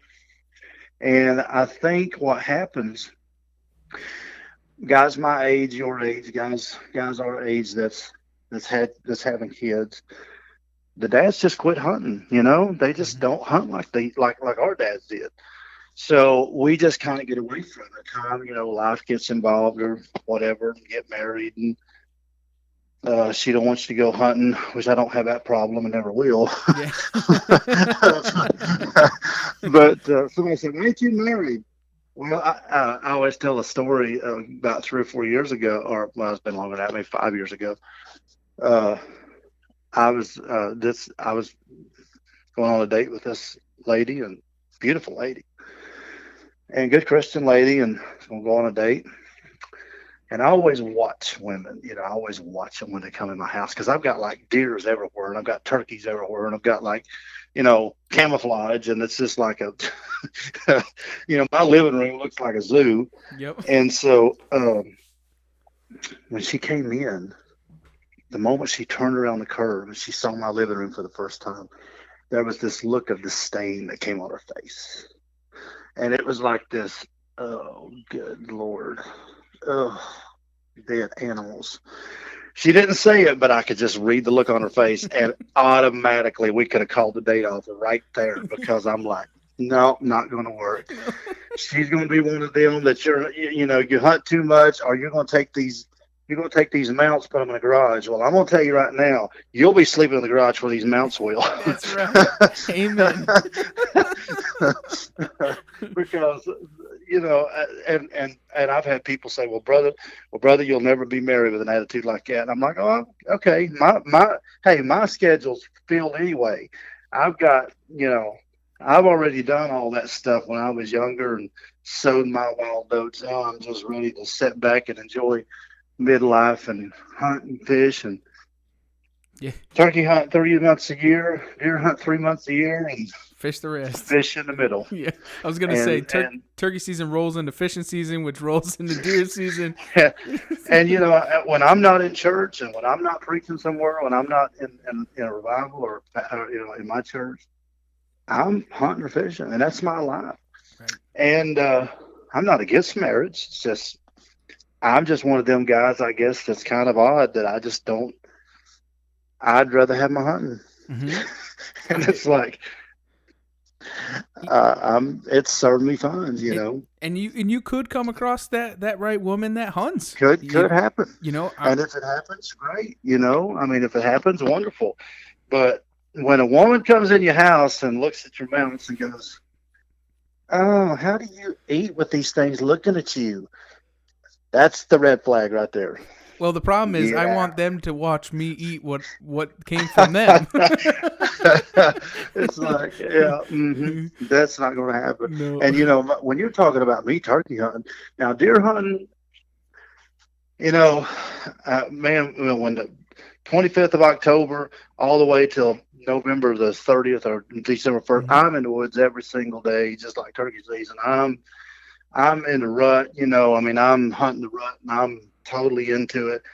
But deer hunting early season, I can go or don't have to go. It don't bother me. If I miss a day or two, wind's wrong, weather's wrong, deer ain't moving, I don't freak out. I'm like, I ain't going. And it just don't bother me. Now, turkey season, if I miss a day due to weather or driving or whatever, I'm just like, oh God. The world's Lord come to an end. Yeah, the world's coming to like if it's storming outside, I'll go sit in a truck and just pray that it stops. And if it don't stop, I'll just, quit in time. I'll drive back home. But I'm going to be sitting somewhere, hoping that it quits because I ain't missing, Yeah. And it just goes to show the passion that you have for it, And but that's why that I've been able to kill as many as I have and figure turkeys out. If you get me around a turkey, if you get me around the property with some turkeys, I've just got a natural, I can figure them out. It may take me a little bit, but I'll figure something out. So I want people to have that same experience. I don't want them just saying, hey, Earth's Green Turkey. And like I said, it's not about me. I want them to have that success. I want them to go out with their 10, 11, 12-year-old kid. I know what they're doing. And the kid killed his first turkey. the dad don't know nothing about turkey hunting. In fact, I just had a picture I posted on my Facebook page of a dad that took his 10-year-old son in North Carolina, and he didn't know nothing about turkey hunting. He was a deer hunter, didn't know nothing about turkey hunting. His kid wanted to go turkey hunting. Never had desire to go turkey hunting. So the dad didn't know nothing about it. Ran across my videos. He ran a bunch of other videos, but he ran across my videos. Watched them. Him and his son sit there all winter long this past year and watched them. He goes out and gets on his goblin turkey. He hangs up. He's hard to kill, but he took the advice that he learned. And that little boy shot his first turkey, sent me a picture of it. Now they're both hooked on turkey hunting. And, I mean, that's what it's worth right there. That is what it's worth right there. That's it, And I'm like, that's why I do what I do. That's why I'll keep doing it, because of stories like that one. I had a similar situation. So I hunted Virginia. I was supposed to bring a youth hunter down hunting back here in Connecticut because we have a youth season. It runs from this past Saturday to the Saturday before, and we get to hunt the whole entire week in between. So a buddy of mine, I was still in Virginia, so he hunted with him on Tuesday. He ended up shooting his first gobbler ever. Well, I had promised him a hunt. I had set it up, but I ended up staying a couple extra days in Virginia, so I couldn't take him. So my buddy Seth ended up taking him. Well, I ended up taking him when I had come home on Thursday, and we had set in, and we called in three Jakes. I thought it was 2 Jakes and a Tom. This thing was an immature Tom, and he had his white head, everything. He was strutting and everything. Finally called this thing in. He comes right in off the stick, and we killed this bird, and he was just all smiles. And it was just the most amazing thing. I got it all on film. We filmed the entire hunt. And I looked at him and I said, "You want to go kill a second one?" And he said, "Yeah, let's go kill it." So we ended up bringing him over to another spot. And we set in, and we had a real big mature Tom come in. And I was hoping it was going to all work out together, but it didn't. I think they saw us moving or whatever. The little guy holding the gun. It was too much. And we ended up getting a Jake to come in, another immature Tom. A smaller one, and he came in and he ended up shooting this thing at 7 yards or something. So when he ends up shooting, he yells "boom," and I was like, wow, this is what it's all about. This is why I do what I do. Like, the smile on my face was bigger than his, and he had killed 2 birds in one day in 2 different properties, and I'm like, this is why we teach these young kids how to do what we do. Because that kid now, he's a diehard turkey hunter. He was texting me, begging me to bring him out again. He was just all about it, and it's incredible. And if all they do is sit and watch, and I'm not knocking any shows or anybody, but you watch a lot of this stuff on the Outdoor Channel or Sportsman Channel. You watch a lot of this stuff, and I know that them guys got to make a living, and I understand that they got to get footage of it, but there's a lot of fake stuff that goes on behind the scenes, and that's not just thinking about that. That's knowing, because I know some of these guys and I know what they do. And just for instance, they're there to sell a product, and I understand that. I understand the business part of it, but they're there to sell their decoys. They're there to sell their calls. They're there to sell their, whatever. And they go to these places, and it's not reality turkey hunting in a lot of ways. And some of these guys are good turkey hunters, but some of them can't hunt worth crap. And you put them on some of the places we hunt, they couldn't kill a turkey for nothing. and they'll high five one another and call them thunder chickens and call them ridge roosters and call them all these crazy names and scream and holler. And yet, in reality, they wouldn't hunt some of the places we hunt and be successful, because I think what you see on television in a lot of ways, that is people get into it and they say, well, I got to have that $300 decoy. I got to have that. I got to have a whole flock of $200 decoys because that guy killed, and they come and running in and flogging that decoy every time. And they go out and just sit down and call, and I'm going to do that. And then the guy goes and buys all this stuff. He puts the decoys up, and like you said, gobbler comes in, looks at it, turns the other way, runs the other way, and they're like, what happened? And that happens, I know, and this is a fact. This ain't hearsay. This is a fact. one of the main shows. I ain't gonna say who it is, but on the Outdoor Channel Yep. now. Guy that used to run the camera for. I know him good. Used to run the camera for this personality. Turkey comes in, one field, because all turkey hunts look the same. If you watch television, it's all open field decoys. Come in, strut, gobble, set in the blind, shoot the turkey, and it's just like the same hunt. I don't care what show you watch, it's the same hunt. And it's just not reality. And that's why I think a lot of people love YouTube and they watch, like the Hunting Public or Peyote Project or Shane Simpson and myself. They watch these guys and they see the struggle. They see they see real, genuine turkey hunting in the woods. And it's not an open field. It's not always strutting turkey coming to a bunch of decoys. And they don't always get the turkey. So I know a camera guy. Turkey comes in, puts the decoys out. Turkey comes in, he shies away from it. They can't show that. It wouldn't sell. Well, they got 10,000 acres of hunt. They pick up, they run down the road and get on another turkey. Set the decoys up. Turkey shies away from it. They can't show that either. It won't sell. So the third turkey that's set on, and this is what he told me. He said, the third turkey that's set on, the guy, personality, runs down the hill without the decoys, sets up. They don't show the decoys in the film because there ain't none, but they shoot the camera angle to where they edit it to where you don't have to see it. Turkey comes in, shoot the turkey, no decoys. He just sits down and does it the real way. So that they got to have a decoy. So they go out there, reshoot the whole thing. Turkey's dead. They go out and shoot it, put the decoy up about where the gobbler was coming in, close to it. They reshoot the whole thing, show the decoy, show the gobbler, and it looks like he's coming into the decoy. Shoots turkey. Well, the turkey's already dead. They got to run to the turkey now to make it look real. They get thread or string, and the guy has another guy off to the side under the weeds, moving this thing like a string puppet, a puppeteer, moving it like it's flopping. And it looks like it's flopping out there, but the turkey's been dead for 30 minutes. Oh and the guy runs down there, looks like a turkey's flopping, and he runs down over the decoys. And hey, they come right into these decoys. You see, it's not real. That's a true story. Yeah. He said I filmed it.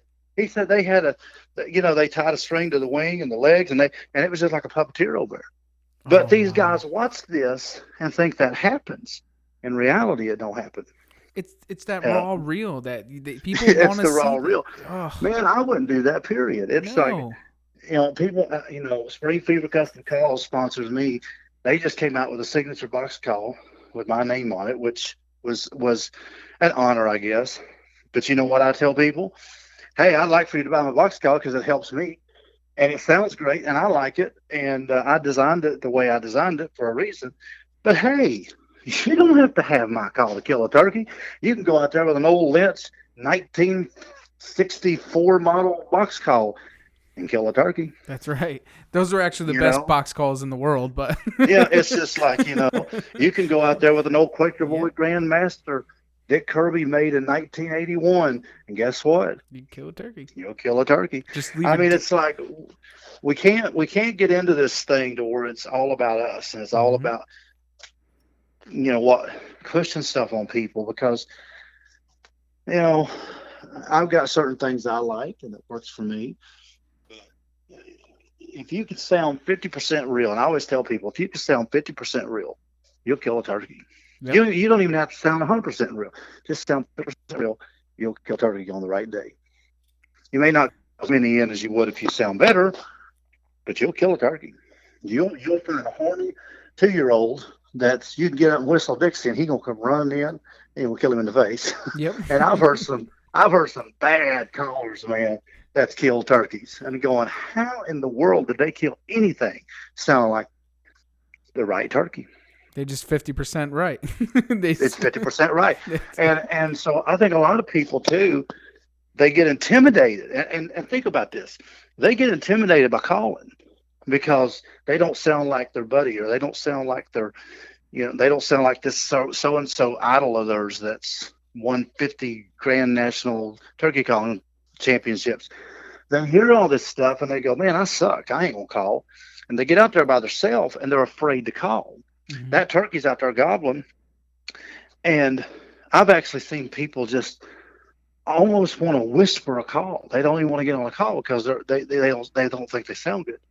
Well, the turkey ain't gonna come.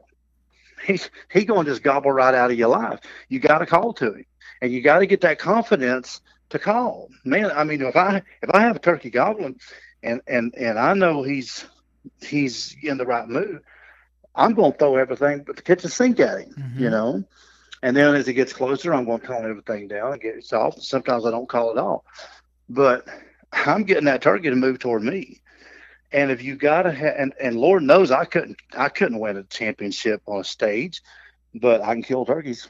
That's all that matters. The freezer's and, full. and yeah, and I'm confident enough that I sound, I can hold my own with just about anybody. I'm,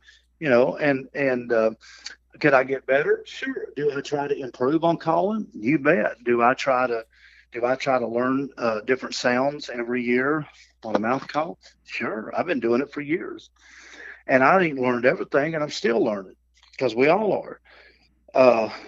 But hey, if you can sound 50% real, you'll start filling tags.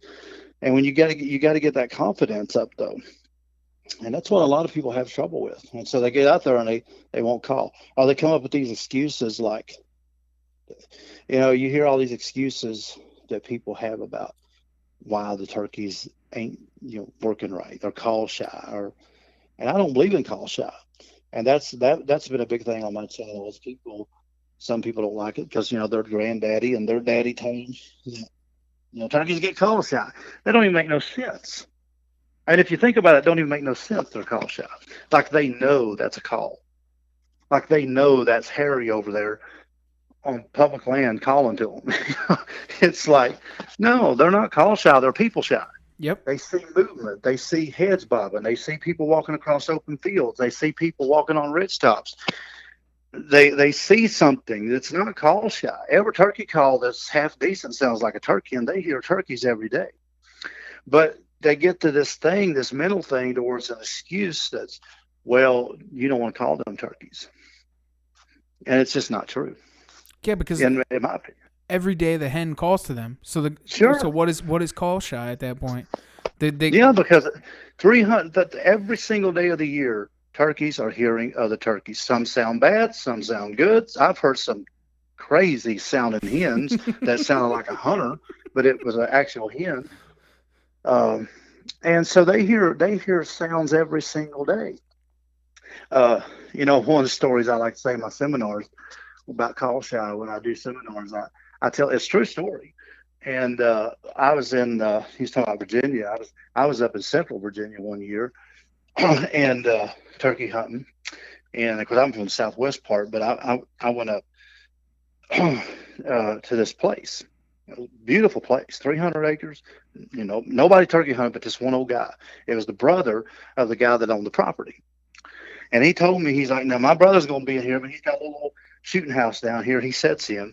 And this guy was old, hunted in bibbed overalls and didn't have camo. And, that's fine. But he was one of these old timers, had a box call, and that's it. And so when I go to this place, and I'm staying with the people that invited me. Now, this is before I, was doing this professionally. I was just me. Got invited to come turkey hunt some friends and went up there. And the guy told me, he's like, and I was probably about 25, 26 years old at the time. It's been several years ago, like I said. So I was a little bit more spunky at the time and had a little bit more attitude. And he said, now listen, he said, now I'll never forget it. He said, now listen, you're going to be hunting up here, right? Yeah. You one of them people walk around calling? Yeah. You can't do that up here. Okay. Oh no, these turkeys don't like it. Seriously, and I'm like, what? And he's like, oh, these turkeys don't like it. He said, they don't like calling. And I said, they don't like calling. He said, they like a little bitty call, clucks and purrs, and maybe a little bitty yelp. And then you shut up. He said, they don't like all that fancy calling and all that crazy calling. He said, they're call shy here. They get real call shy. We don't want them call shy up here. And I said, they're call shy. He said, yeah, they don't like, he said, they don't like it. He said, they don't like loud calling. You know, and I'm there, and this guy's his brother, so I can't upset the brother because I'll probably get kicked off. So I said, okay. Well, you know, he wasn't hunting with me. He went over to his little shooting house next morning. I went up there the first day. First day, went behind his house, went up a holler, went up a ridge. You know, I'm up there. Boy, I mean, one fires up.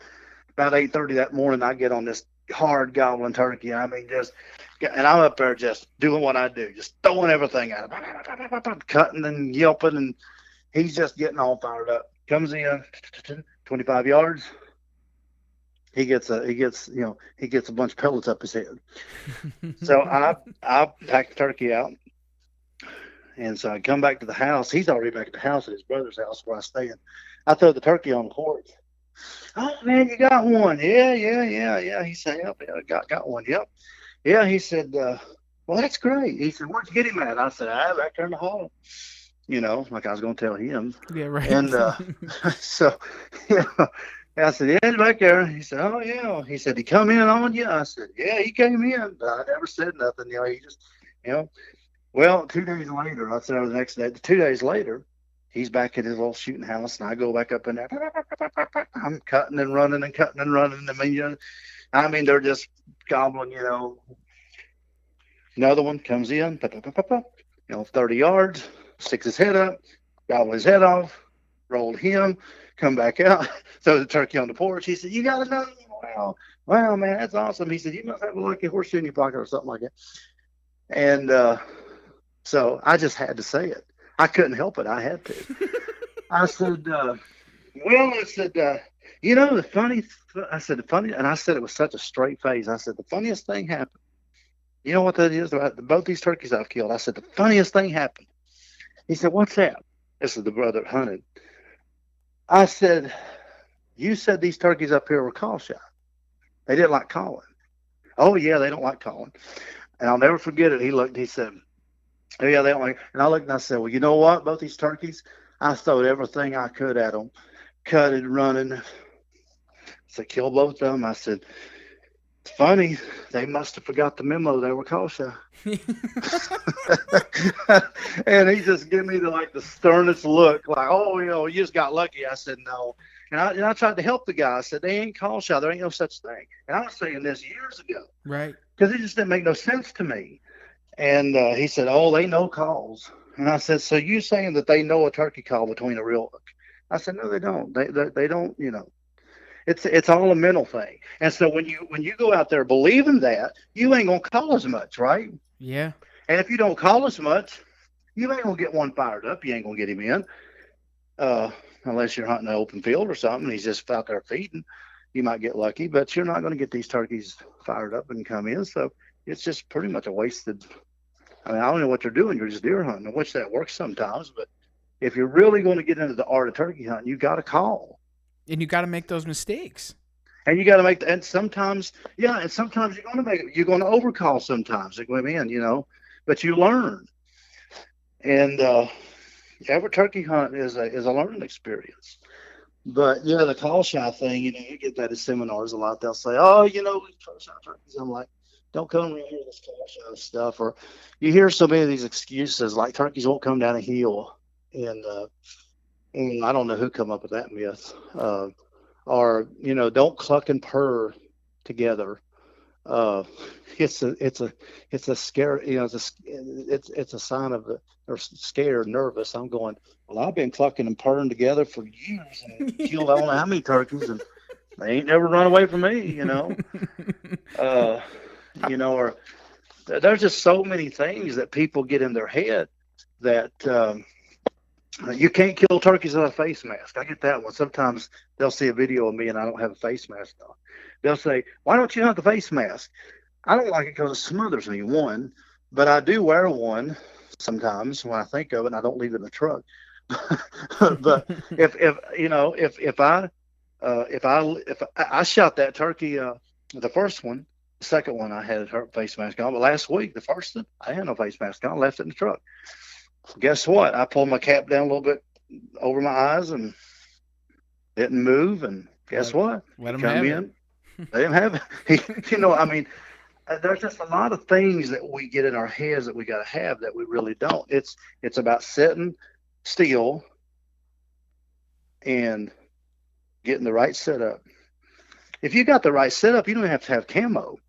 My dad was killing turkeys in the 60s and didn't even have camo. He had a flannel shirt and blue jeans, Yep. So it's like, now, I think it helps, and I use it because I think there's situations where it helps. But,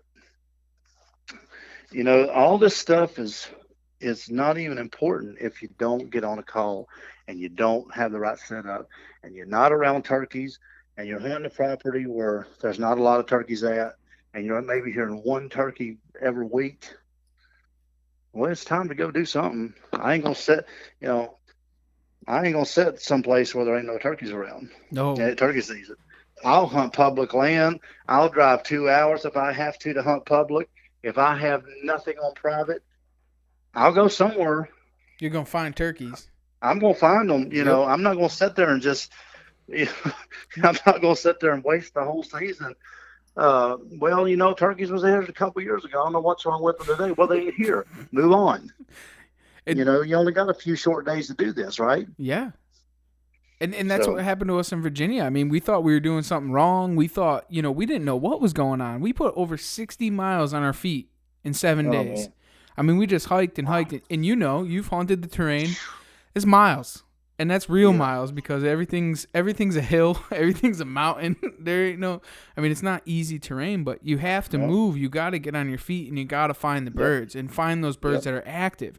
Get on them old tote roads and hit the calls and try and find. I see you doing it all the time, and that's how you're going to locate and kill birds. I mean, you got to, man, and we all love that turkey to where we know exactly what limb he's on. We get underneath him, he flies down, hits the ground, we shoot him. We all love that, but that don't happen the very few times in a turkey hunter's life. Mm-hmm. And so when you got to walk, especially in, like you're saying, Virginia or Kentucky or some of the more, forest and canopy where you don't have a lot of fields, you just got to get on them old strip jobs and logging roads and walk them and call till you get one. You find that active bird and then it's fast paced, it's in your face and it's over. It's nuts. That's the love of it, though. And of course, you're talking about phases. It's like right now, I do teach people that you're running a gun in the first phase, maybe even the second phase. But man, when they're locked down, I don't run a gun so much. I actually, I mostly still hunt like I do for a deer, where you're just moving, but you're moving slow. You're setting longer. You go, you may set 5 spots. I think today I hunted, from daylight to 1 o'clock quitting time, and I think I only set like in 4 spots the whole morning. And because I just not moving as much because because they're locked down. You got more eyeballs out there looking. And so I don't try to run a gun as much. I still move, but I don't move as fast and as what I say, what I did maybe a month ago, or 3 or 4 weeks ago. Mm-hmm. So you have to change some things. Now, you have to change things in each of these phases, but turkeys are out there. And it's amazing when people come to you and say, well, turkeys are I heard Dick Kirby say something one time on a video, and I was probably 18, 19 years old, just getting in turkey hunting, but it always stuck in my mind. Dick Kirby said something that it was just like a nugget of truth that I've never forgot. And it's so true. He said, turkey hunting is judged by turkey hunters on a small window where a bunch of 2-year-olds is up gobbling their heads off and coming to a call. And he said, if that's not happening, people are saying it's a bad season, right? It's like a bad season. Yep. He's like, but if you think about it, there is no bad season. There is no bad season because turkeys are out there being turkeys every day. It's just when you have them years where the goblin is hot, because you have a lot of mature or like jakes that's super jakes, or you got 2-year old or even a crazy 3-year-old. When they're gobbling, everybody comes back to the restaurants and Hardee's, and everybody comes back on the phone and say, "Man, it was awesome. We didn't kill one, but man, they were gobbling everywhere. It's such a great season." But then you hit them years where maybe it's a bad hatch or a couple of bad hatches, and they're just not gobbling as much. And you got a lot of older turkeys, maybe 4 or 5-year-old turkeys, and they're just not as vocal. Then everybody comes back to the same restaurant and goes, "Boy, I tell you, this turkey season sucks. I tell you what, it's like they ain't right. They're not doing right." Yeah, they are. They're always doing right. What are you talking about?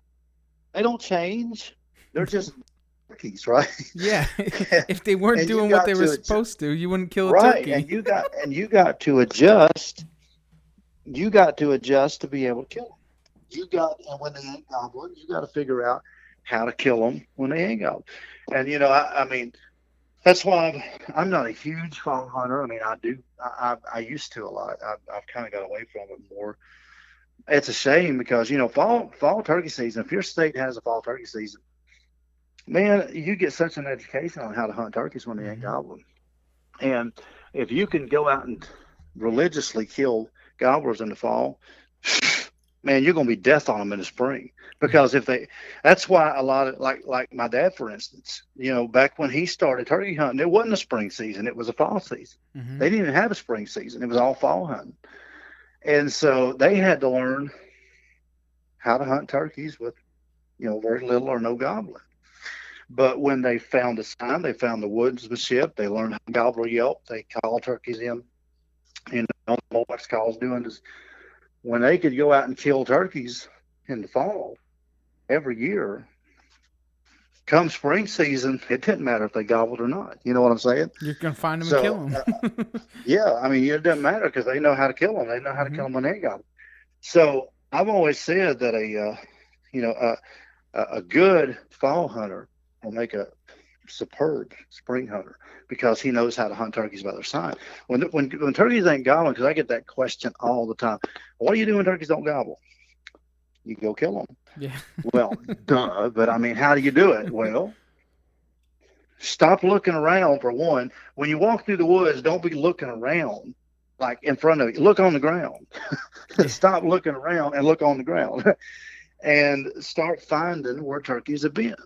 And if you find scratching, droppings, roost feathers, guess what? Something made that, right? Yep. Just use your head. Something was there. And if it's fresh, they've been there the last couple of days. Well, if they're there and ain't nobody run them out of the county, sit down and kill them. they're going to be back in there. That's it. And so it's like, you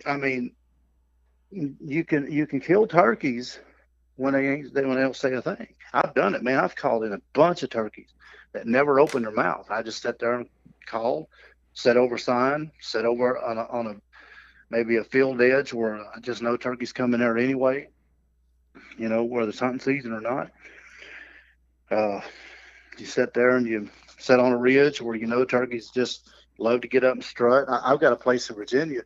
Well, it didn't work this year, but when they don't gobble, I got this one spot. I call it I call it X marks the spot because it's like a big X that comes across, and every single year outside of this year, but you will always hear a turkey. Sometime in the season, he'll be gobbling right there on that. It don't matter. You go in there, kill one, another one will take his place. I mean, I've hunted this one place for 14 years, and the same spot. They love to get on this one spot. And in the daytime, you don't hear much there in the mornings, like early, but up in the day, you hear them getting there and start gobbling because they get up high, and they'll get in there and start strutting, and they know that's a bed. They're picking up hens. They know that's a place where a lot of hens go, a lot of scratching. I've killed turkeys in there when they wouldn't gobble, when you couldn't even get a peep out of a turkey. Just go in there and set up. 8, 9, 10 o'clock in the morning, be sitting there blind calling, just calling every few minutes. You hear something, you hear that old spitting drum. You look over, here he comes. There it is. Never open his mouth. And it's like, and you know, you fill a turkey tag. You go back to back then. They used to have check stations. They don't know you got to call them in. But you know, you'd be one of the only people that day that would take a turkey. They'd say, "Well, where's it down now?" Well, like I'm gonna tell you. Yeah, right. but they say, "Was it gobbler?" No, never No. said a thing. Really? Wow. Well, you're the only one to check on him today. Ain't nobody hearing nothing. Don't matter. I'm gonna kill him anyway. I'm gonna kill him anyways. So, Yeah, and that's the attitude you got to have. You know. mhm. You got to get after him no matter what. Yeah, you got to get out there and hunt them differently. And you know, it's just I've just always believed that turkeys are just turkeys, and they don't. There's no bad season. It's just a different season because there's not a lot of 2-year-olds up running around wanting to, you know, uh, as you get older, you get more quiet. Back when I was in my 20s, I was a loudmouth. Now here I am approaching mid 40s, and I stay quiet more, and I just sit back and people watch more, and I don't get in debates anymore. Yeah. And it's just like I just sit back and you get more quiet. And I think that's the way it is with age, whether Mhm. it's an animal or a human. It's just you just don't. So it's the same thing. A young buck, white-tailed deer, he's usually the first one that gets shot on opening day. Why? Because he gets out there. Hey, look at me. Yep, And just it's curious. Yeah, it's Wants to like, get involved. so I just, but I just always believe that you can kill any day of the week. If there's turkeys around, you can kill them. That's right. You just got to hunt them a little bit different. I know what we all like, and I love that too when they come in just hammering and gobbling, triple gobbling, double gobbling, strutting, and but buddy, that don't happen very much. No, that's a turkey hunter's dream. And it's true. But see, we see this stuff on television, and we go, well, how do those guys do it every day? Well, let's see. Let's think about this. First, it ain't every day. They probably spent how much? We don't know how long trying to get that footage. Mhm. Two, they're on about 9,000 acres where there's only Nobody about else hunts. 20 hunters a year that gets to hunt it. Yeah, exactly. So it's like they're not, they just don't have the people pressure, and they're just, it makes it a lot easier. It would be nice if we were able to hunt something like that, but not all of us get that Man. chance, you know? I got one opportunity, and I almost wanted to cry this year when I got the email that Ohio canceled non-resident hunting. I've always hunted for the last several years. I've went to Ohio. It's another one of my, and I've got a place up there. It's just like that, man. It's about 400 acres. Not a soul hunts it. Not a soul hunts it, and it's an old couple that owns it. It's been in the family for years. None of their kids hunt. None of their family hunt. Nobody hunts. But they're not against it, just nobody hunts. Right. And man, I can go in there any year and be done in 2 or 3 days. Wow. Well, at least it'll be better for that next good. year. Yeah, I mean, it's just that good. It's just I have never ever had a non-gobbler morning at that place. Never. Bad weather, good weather, it don't matter, raining, non-rain. I've never had a non-gobbler morning yet. I mean, you'll hear 7, 8, 9, 10 turkeys but it's not pressure, Right. And it really is a little bit too easy, but I still go every year because it's like, well, I know I can kill a mare. Right. You got to, right?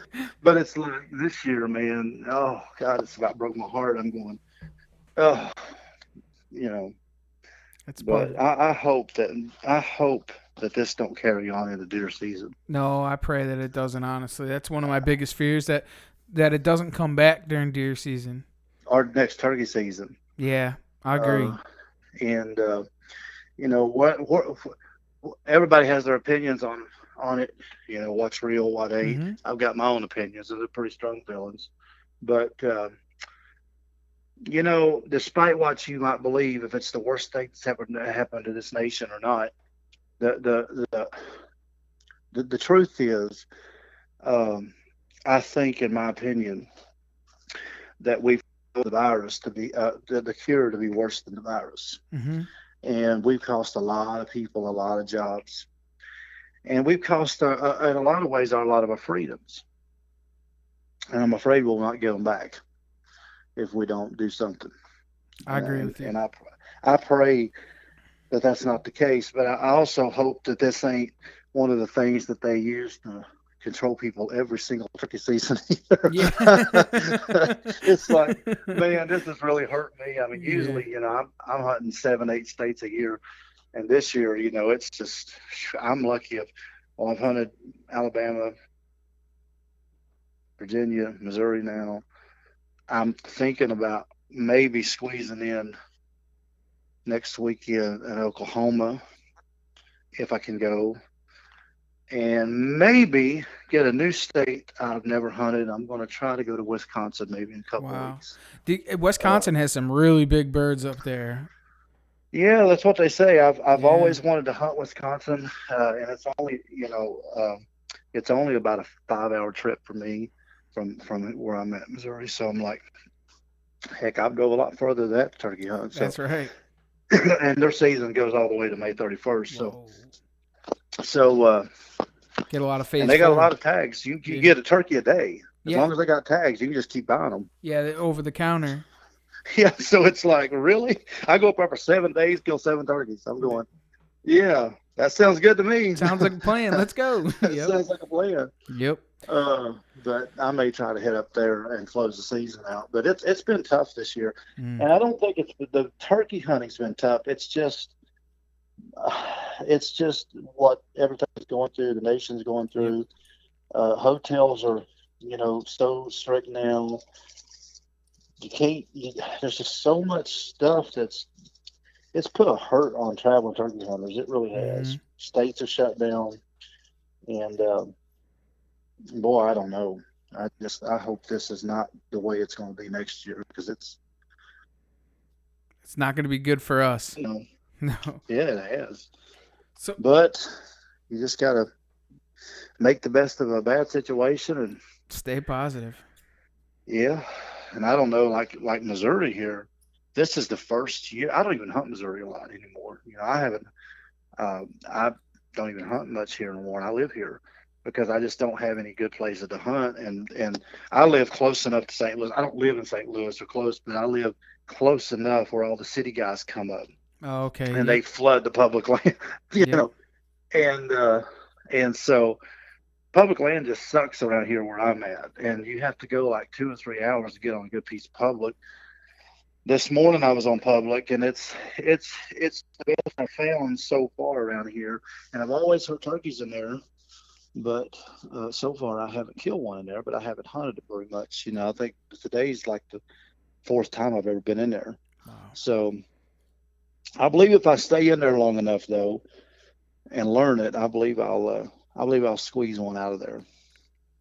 I believe the same. I believe in you, because I guarantee you probably will. I believe I'll squeeze one out of there. It's just going to take a little bit because I really don't know the property that good, and I'm just trying to learn it on the map. But I'm trying to see where turkeys historically like to be, where they kind of use that.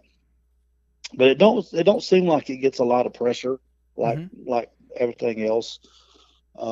As much. I think this morning there was only one car that came in behind me, and he was gone by the time I came out. So, and that's what you'll find on public land. A lot of times when I got a lot of private to hunt, and if there's some public land available, and if it ain't nothing out in private, I usually try to hit public land around 9 o'clock till Clinton time or whatever, because most guys are already gone. They're over. They're already out there. Yeah, that's how I hunt a lot.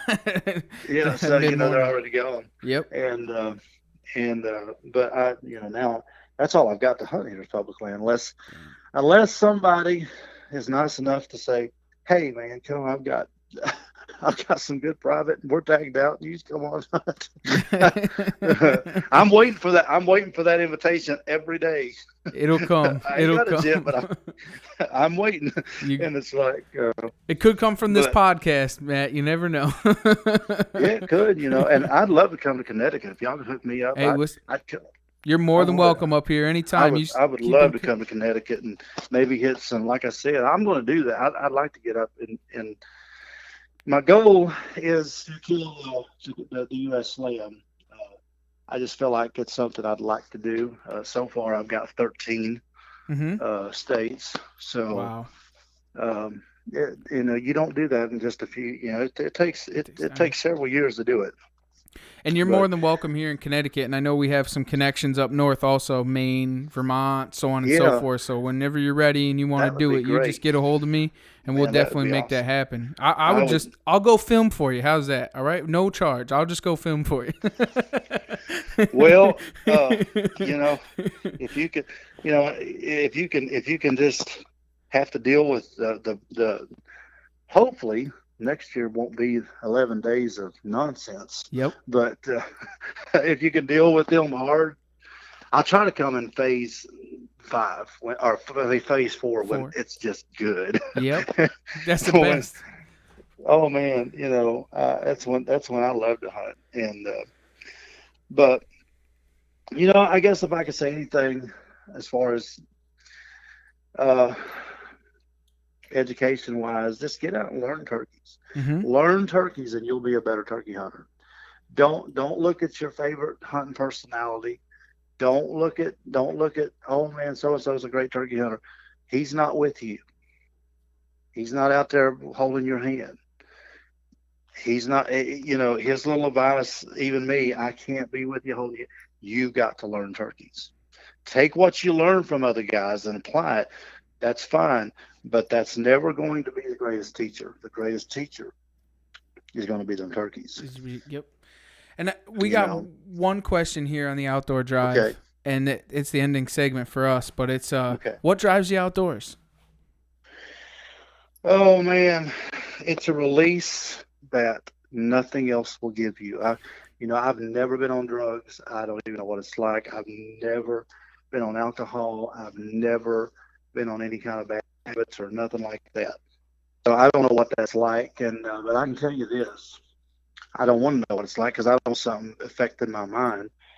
But I can tell you this: when you got a turkey or a buck or whatever, some people waterfowl, ducks, but if you got 130, 40-inch whitetail buck coming under your stand, or you got a 20-pound gobbler 25 yards, 20 yards and gobbling in your face, I don't think there's a drug high enough that could get you on that kind of a rush. And I just love being in nature. I love it. When I drive through a city, I just look at all the houses piled on top of each other. And with all the stuff going on in New York and these cities this year, I told somebody the other day, I said, if they give me a mansion in a suburb, a gated community in New York City, and said you can live here the rest of your life free of charge, servants and everything else to take care of, you just got to live, I wouldn't take it. I'd say, give me a double wide on 400 acres of prime deer and turkey hunting, and I'd take that because I don't want to live that life. Yep. This is who I am. And when you get outside, you feel God. You feel the Creator. And I think this was how He designed humans to live, was to live off the land and live like this. I mean, I don't know where our chicken comes from. I don't know where our beef comes from, but I know where that turkey I ate the other day come from. I know where that deer came from. It's in my freezer. I know where the squirrels and rabbits come from. And so, I just believe we're getting connected to God when you're outdoors. I really do. I spend a lot of time, praying to the Lord when I'm out. When I'm sitting under a tree waiting for a gobbler to gobble, just sitting there talking to the Lord, or up at a tree stand. Me and the Lord's had so many conversations, 15 feet up in a stand, and I just believe that's where that's where you begin to live. And it's sad because so many, like you said earlier, so many of our kids, their world is fantasy. It's an Xbox or PlayStation. I mean, it's all, like my Xbox growing up was a 12 gauge or 20 gauge box of Super X Winchesters. Amen. And it's like, but that's what we do. I've had the privilege to raise a couple of boys, and the first thing I did was I threw a shotgun in her hand and a fishing pole in the other and a rifle on her back and said, "Let's go." You know? And that's and life. that and I took in one young man one time that had a terrible past, just a terrible past, and no father, and I became like a dad to him, and he never knew nothing about hunting or fishing, didn't know nothing about the ways of the Lord or nothing. The first thing I did, I said, "You're getting off of that game," and I said, "You live with me, you're going to." And I thought he never shot a gun. And buddy, within about 3 months, he was rolling rabbits and squirrels out of trees and rabbits out of the bushes, and he was he was killing deer. And today he's he's hooked on it, and changed his life. And I really do. I think it's the best ways. I think it's the best way to raise kids. I totally agree with you. I mean, we I turned think out it's the all right. best. We were raised like that, right? Man, I turned out, I turned out pretty good. Yeah. Like I said, I've had my vices in life. We all do. When it comes to hunting and fishing, it's really outside of the Lord. It's my life. The Yep. Lord's first, of course, but and I guess that's why I've just don't get married because I'm afraid of what it would do to that. I And totally it's like, I'm not taking that chance, because if you took hunting from me and you took fishing away from me, but you took turkey hunting away from me or deer hunting, you might as well put me in the ground because Yep. I wouldn't last. I I totally- wouldn't. People ask me, say, "Hey, what do you like to do?" Hunt. Well, I know that. Fish. Well, I know that. But what else you like to do? You like to play basketball? No. Baseball? No. Nope. Football? I watch it. Golf? Nope. Nope. Well, what do you like to do? Hunt. Fish. Well, I know that, but you can't do it all the time. Fish. And it's like it shocks them because they think that you want to go out and do all this stuff and go to all these places, and I'm like, no. And they're like, I had a guy one time say, if somebody would pay for the vacation of a lifetime and say, we're going to give you a month stay in Hawaii or one of these great places free of charge, or we're going to give you 1 week, we're going to give you 1 week in such and such place to hunt a giant buck, which one would you do? I'd take that. Yeah, I want to hunt a giant buck in Iowa. Yeah, I take the giant buck. Yep. I take the goblin turkey. Yep. Because I just don't need that stuff. My life is so simple. People get shocked when they come to my house and see how I live, because it's like, this is how I live every day, and I don't try to get complicated with stuff, and I've got peace. And when it comes down to it, that's what matters most in life. Do you got peace? And I got peace, and I don't want to mess it up. But turkey hunting sure has helped me have a lot of that peace, and I'm gonna, Lord willing, as long as I live. I've prayed. I've prayed before and asked the Lord to let me live to be 95 at least, and I want to kill a turkey when I'm 95, and then I just want to lay down and say, okay, I'm gone. I've done what I want to do. I want to be able to call a turkey in and shoot him at 95 years old. And you're gonna be do in good that. health. You're gonna do that. I know you. And I think that would be so cool, to have a 96-year-old man out there still walking, calling turkeys in, and shooting them in the face at 30 yards. I mean, that would be just amazing. That is amazing. Yeah, it'd be like, that's what I want to do. And by then have the U.S. Slam and have a few Grand Slams and just and when the time comes to go meet the Lord, you can sit there and have a lifetime of just memories. And that's all that matters. Absolutely, I totally agree. The money don't matter. Nope. I mean, as long as I can get groceries and pay bills and have a few extra bucks to buy a shotgun or a rifle every once in a while and a fishing pole and tags to go places to hunt, I'm fine. I'm all right. So don't need much. Just people say, "Man, you gonna spend all this money?" Nope, I ain't spending all this money on decoys and all this crazy stuff. I'm going to spend it on tags to go 2 or 3 hours away in another state. I'm, I tell people, I said, people say, "Well, how do you go travel and hunt and off what you make?" Because you don't make a whole lot in a year's time. I say, well, it's easy actually. You just budget and you don't waste all your money on this stupid stuff that they advertise on the Outdoor Channel. Yep. Amen to that. You just use that money to go buy a tag in Wisconsin or buy a tag in Minnesota or go buy a tag in Ohio and spend gas and sleep in the back of your car or the truck, and just the simplicity of life. Yeah, I mean, and the memories you have of it. Mm-hmm. That's what it's worth. It's amazing. It's crazy. It's crazy what the outdoors does to the people. Oh man, and I mean, here I am. My mom called today. She lives in Virginia, and I stay with her when I'm down there. And she called me this morning. I was in the woods. She said, "Hey, it's about 9 o'clock," and I was whispering. She said, "Did I wake you?" I said, "I'm hunting." She's like, "You're hunting?" Because I didn't get in till late last night. Right. She said, "You went hunting today?" She said, "Lord of mercy." I said, "Well, it's turkey season. What do you think?"